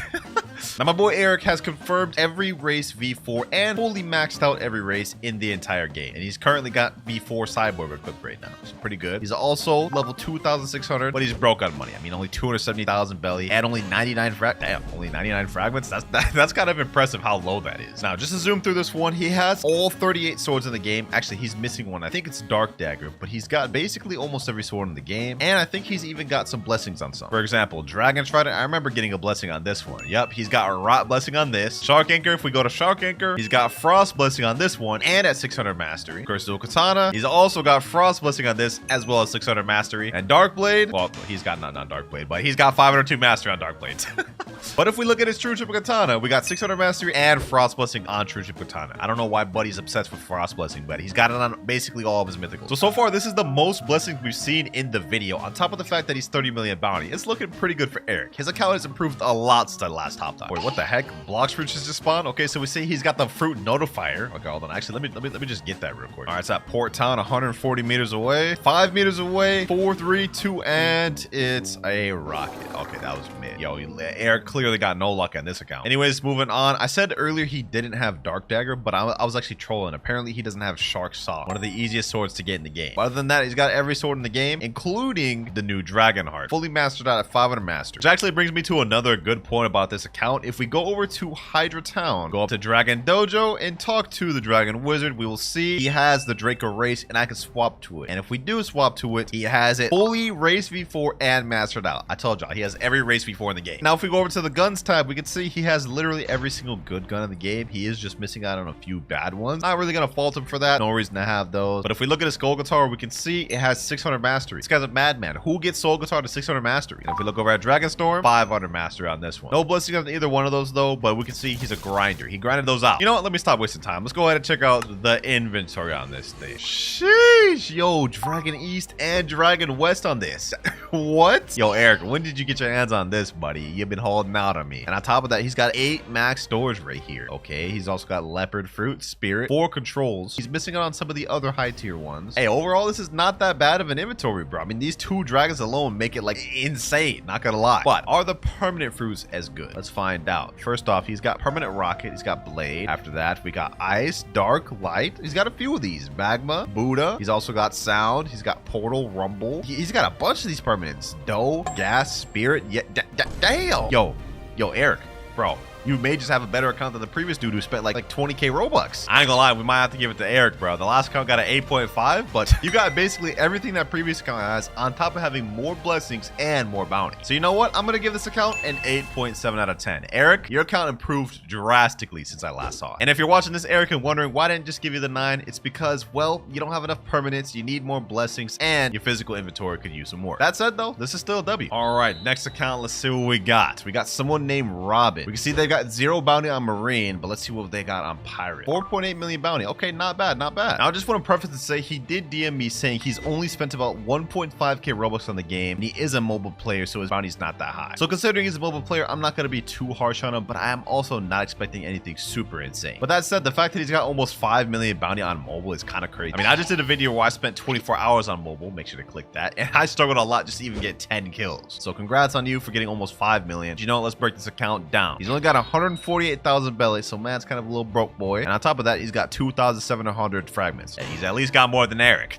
Imagine having less fragments than that bum. Moving forward, though, let's check how many game passes he has. Does he even have any of the game pass? 2 times drop chance. Okay, he does own that. Fast boats, he owns that too. What about 2 times money? He already owns 2 times money? Wait, how? All these alone is already more than like 1.5k Robux. What about Dark Blade? Does he have Dark Blade? He doesn't have Dark Blade. Okay, what about Fruit Notifier? He already has Fruit Notifier. Wait, hold on. Something's not adding up here. He said he only spent like 1.5k Robux on this account, but if you add all of these game passes up together, that's like almost 4,000. You know what? Let's just go ahead and make this quick. Let's see what permanent fruits he's rocking. Okay, he's got Rocket, Spin, Blade, the 3 trio of commons. He's got Ice. That's understandable. And it looks like after that, he's missing a lot, but he does have Buddha. He has Phoenix, Portal. Bro, there's no way. There's no way he only spent 1.5k Robux. Okay, after that, he's missing all of these, but like this fruit right here, Dough, is already worth 2,400. The math ain't mathin', bro. I think we're getting more out of this account than we expected to. Now, the permanent fruits is not that good. I mean, this is in line with like the first 3 accounts we saw earlier, but maybe he's got a lot of the swords. Ooh, he's got a Dragon Toe skin, a Dragon West. Maybe he has a crazy inventory. Okay, Cursed Dual Katana, he's got 600 mastery and upgraded. Let me go ahead and check that thing out. Does he have any blessings on it? No, he doesn't. Okay, let's see how many swords does he have. 35 swords. He's missing out on like 3 or 4 swords. He does have True Katana though. Now it looks like he doesn't have a lot of these swords upgraded. If you look at right here, Shark Anchor, this little star means he's upgraded this at the blacksmith. And for those of you that don't know, if you don't have it upgraded, you can't add an enchant. So this guy has no blessings on any of his his weapons. That said, though, he does have a decent amount of them, but he's just missing a few core ones. Now, as for guns, he's only got 10. I hope he at least has Soul Guitar. I mean, he has Dragon Storm down here. It'd be a shame if he ain't has Soul Guitar. Let's find out, though. Oh, he's got Skull Guitar. Okay, so he's got most of the essential guns. Well, literally all the essential guns. He's only missing on the bad ones. Not bad, not bad. For a mobile player, you're doing pretty good. You're doing pretty good. I mean, you got all the core permanent fruits. You got all the core game passes, all the good swords, and you're almost 5 million bounty. Hey, I'm thoroughly impressed, but let's see what he's rocking for these physical fruits. We saw he had a dragon token, so I'm expecting to see at least a dragon. And oh, okay.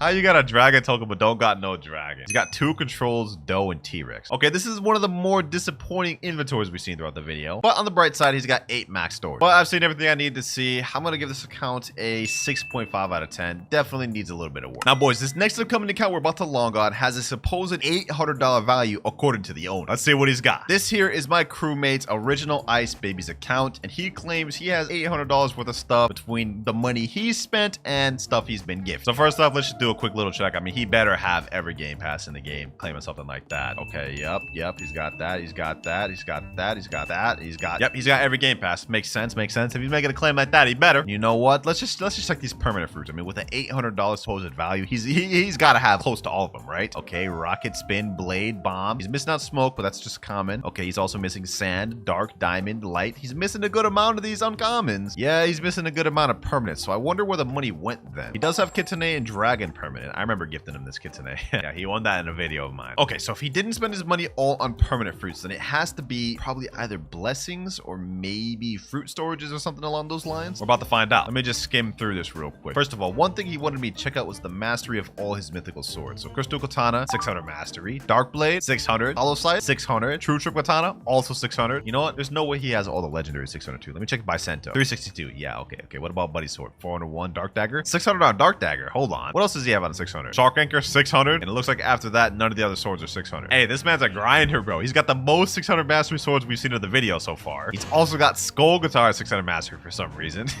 What? Okay, at least he only has Kabucha at 301. I would have said this guy doesn't touch grass if Kabucha was at 600. Now, we checked the mastery, but we haven't checked out any enchants yet. Does this Crystal Katana have a blessing? Let's see. Ooh, Fire Blessing. The first one we've seen in the video. Fire Blessing. I mean, Eric's had like 5 Frost Blessings, but it's nice to see this one. Okay, what about Dark Blade? Does he have one on Dark Blade? Doesn't look like he has one on Dark Blade. What about Hollow Scythe? None on Hollow Scythe. He's got to have one at least on Trident, right? I mean, he's got it. Yep, Frost Blessing. Okay. He's also got Lightning on Dark Dagger. What the heck? And he's got, wait, that's a curse on his Shark Anchor. Oh, nah. Hey, that's saucy, bro. Look at that Oroshi. Hold on, I gotta see what that looks like when you hit something, bro. Oh, we got a Blox Fruits Notifier. Hold on. Port Town once again, huh? And he gets a Smoke Fruit. Okay, that's the second damn combo we've gotten from Notifier. That's insane work. One thing I forgot to mention earlier is he is a 16 million bounty player, and as for money, he's only got 2.6 million, but he does have 38,000 fragments. Oh yeah, I forgot to mention, but he's a mobile user. He plays on iPad. So everything he's obtained on this account and grinded out, all on iPad. And other than that, on the account, all we have left to check is the fruits. And based on this inventory, this is actually kind of crazy. We got 1 East Dragon, 3 Kitsune fruits, max storage of 7, 4 Leopards, 2 Yetis, 4 Spirits, 2 Controls, 2 Gases, 5 Venoms, 5 Shadows, 4 Does, 5 Mammoths, and 5 T-Rex. This is actually kind of crazy, bro. Hold on. So he's got every game pass in the game. He's got a stacked at inventory, a bunch of permanent fruits,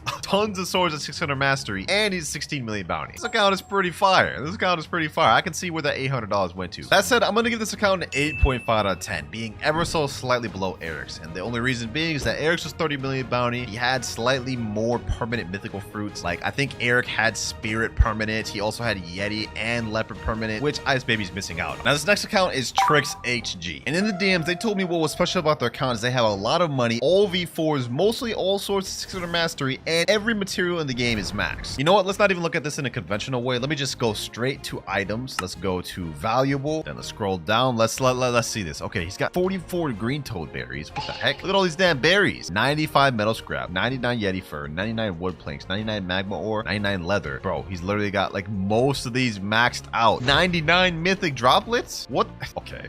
Yo, this guy. Yo, there's something wrong with this guy, bro. There's something wrong with this guy for grinding all this out. He also said he's got almost every sword of 600 mastery. Let's just check that. Okay, Crystal Katana, obviously 600, 600, 600, 600 here. What the? Yo. It's still going. It's still. Bro. He even has Iron Mace to 600 mastery? Hold on. There's no way he has Cutlass 600 mastery. He has Twin Hooks 600 mastery. Cutlass? Okay, what about dual katana? He has literally every single sword in the game and all of them at 600 mastery. What is happening? Okay, hold on. Let's go to guns. There's no way guns are at 600. Okay, guns are at 300 and 547. Okay, yeah. Okay, yeah. So the guy, he's not that lifeless. He's not that lifeless to grind the guns out. But why does he have every single sword in the game at 600 mastery? Why? And I don't know if y'all noticed this yet, ladies and gentlemen. 202 million belly. Buddy, you only get a title for having 100 million. Well, you didn't even need to go that high. Like, what? But them fragments is kind of broke, though. Only 1,800 fragments. Hey, get 100,000 fragments next time I log on this account. You know what? Let's just speed run through his fruits. I'm assuming he's probably going to be something calm. Okay, yeah, this is not bad. This is not bad. We got Kitsune, Leopard. He's also got 4 max storage. Yeti, Spirit, Control, Gas, Venom. Yeah, this is calm. This is calm. Nothing really super insane, but also not bad inventory either. I also just peeped he does have Dragon Permanent because I see this Dragon E skin, and he also has the Eclipse Dragon skin. So this guy's got Dragon Permanent. Maybe he's got a lot of permanents. Let's see. Oh. What the heck? Okay, so he's got a lot of these first permanents, but then he's also missing out a lot of these uncommons and rares. Okay, he has Buddha at least. He has Portal at least. He's got the essentials. He's missing out on a lot of them, but he does have a good amount of mythics though. Venom, Control, Gas, Spirit, Leopard, Yeti, Kitsune, Dragon. This guy's got like damn near all the permanent mythicals. Okay. What is this guy on a speed run to just 100% complete Blox fruits or something, bro? Like, what is this? I just checked too. He does own every single game pass in here. It's interesting he put all this time into getting 600 mastery on every sword in the game, but is only at 2.6 million bounty. Is this his alt account right here? Tricks HG2. That's funny, bro. That's funny. He's here just watching me. You know, let me talk to him. We say W accounts. He's saying, by the way, I got Draco. Sheesh, he's got Draco too? Damn, I didn't even notice that. He does have V4. He's got Cyborg V4. Now, you know what, ladies and gentlemen, despite the fact that his fruit inventory is not as impressive as the other ones, you gotta admit, the fact that he has every single sword at 600 mastery, I gotta give this a straight 9 out of 10. I mean, that's just straight grind right there, bro. First 9 out of 10 of the video. You put in work tricks, but also touch some grass, please. Now, coming down to account number 9, it's one you guys have seen me log on to plenty of times, but every time I do, he improves it drastically. And that is my boy Nutty's account. He has 24.4 million on Marine, but if we go on Pirate, it's straight 30 million. One of my strongest crewmates, Nutty. Let's check out his account. You know what, for this one, we're gonna speed run through it. Let's start off with his permanent fruits. Now, he's got basically every permanent fruit in the game almost. Like, I think he's only missing out on a few. Like, yeah, he's only missing out on Pain, Blizzard, and I think there's only one more he's missing out on, which is Gas. Other than that, he's got every permanent fruit in the game. That alone gotta make this close to a 10. Now, let's go to his swords. He's got 38 swords. He's missing one. It's Dragonheart. You know, it's new content. He's been slacking. Same with the guns. He's got 13. All he's missing is Dragonheart. Also slacking. You know what? We're not even going to bother showing you guys anything else in the account. We're not going to bother showing blessings or enchants or none of that. No, we're just going to get straight to the fruit inventory, and y'all are about to see why. One thing you should know about my friend Nutty is he spends all of his time trading in Blox fruits. You guys are about to see the fruits of it later.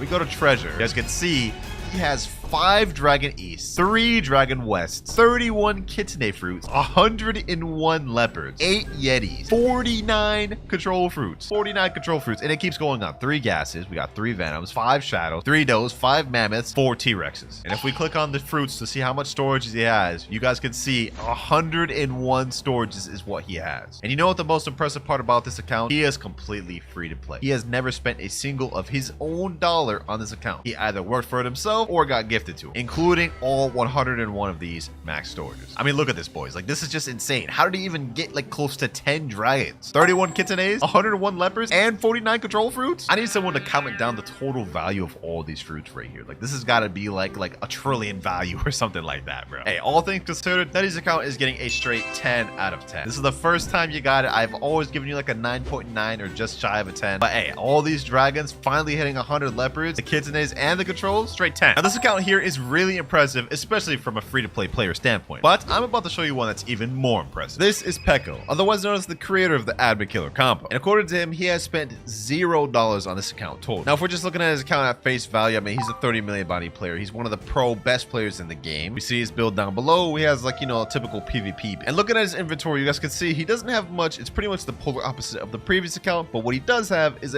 only mythicals. He's got max storage of 4. And if we look at his game passes, he's got basically every game pass in the game. Now, none of what I've shown is why this account is special, however, but we'll get into that in a moment. For now, let's go ahead and check out this title specialist. Now, first of all, if you look at chat, you guys can see he has YouTuber title, which is a exclusive title you can only get by having an admin give this to you. And if we go to the title specialist, we can see he is 155 out of 180 and even has exclusive titles such as Pirate King, Most Wanted, and even exclusive El Combo God title, which you can only get by defeating Fur 999. But you know what, ladies and gentlemen, let's stop wasting time. Let's get into the thing you guys really want to see. This is a 100% free-to-play account. He is spent $0 on this account. And if we look at his permanent fruits, we can see he has every single permanent fruit in the game, not even missing one. And all of these he grinded as a free-to-play player, even permanent dragon. Honestly, kind of insane. I can't even imagine the amount of time it took him to get every permanent fruit in the game as a free-to-play player. Whether that be through trading or just playing getting gifted, hey, you can't deny the work he's put in this account. But as for the ranking, I'm gonna give this a 9.9 out of 10, and only because this inventory is a bit lack. But hey, don't let that take away from the fact that this man managed to get every permanent fruit in the game as a free-to-play player. But that is all the accounts we have to rate of this video, ladies and gentlemen. Comment down which one you thought was the best. And if you made it this far in the video, I have a second channel that I just started up and uploaded the first video on. So if you want to check that out, make sure to click on it right here.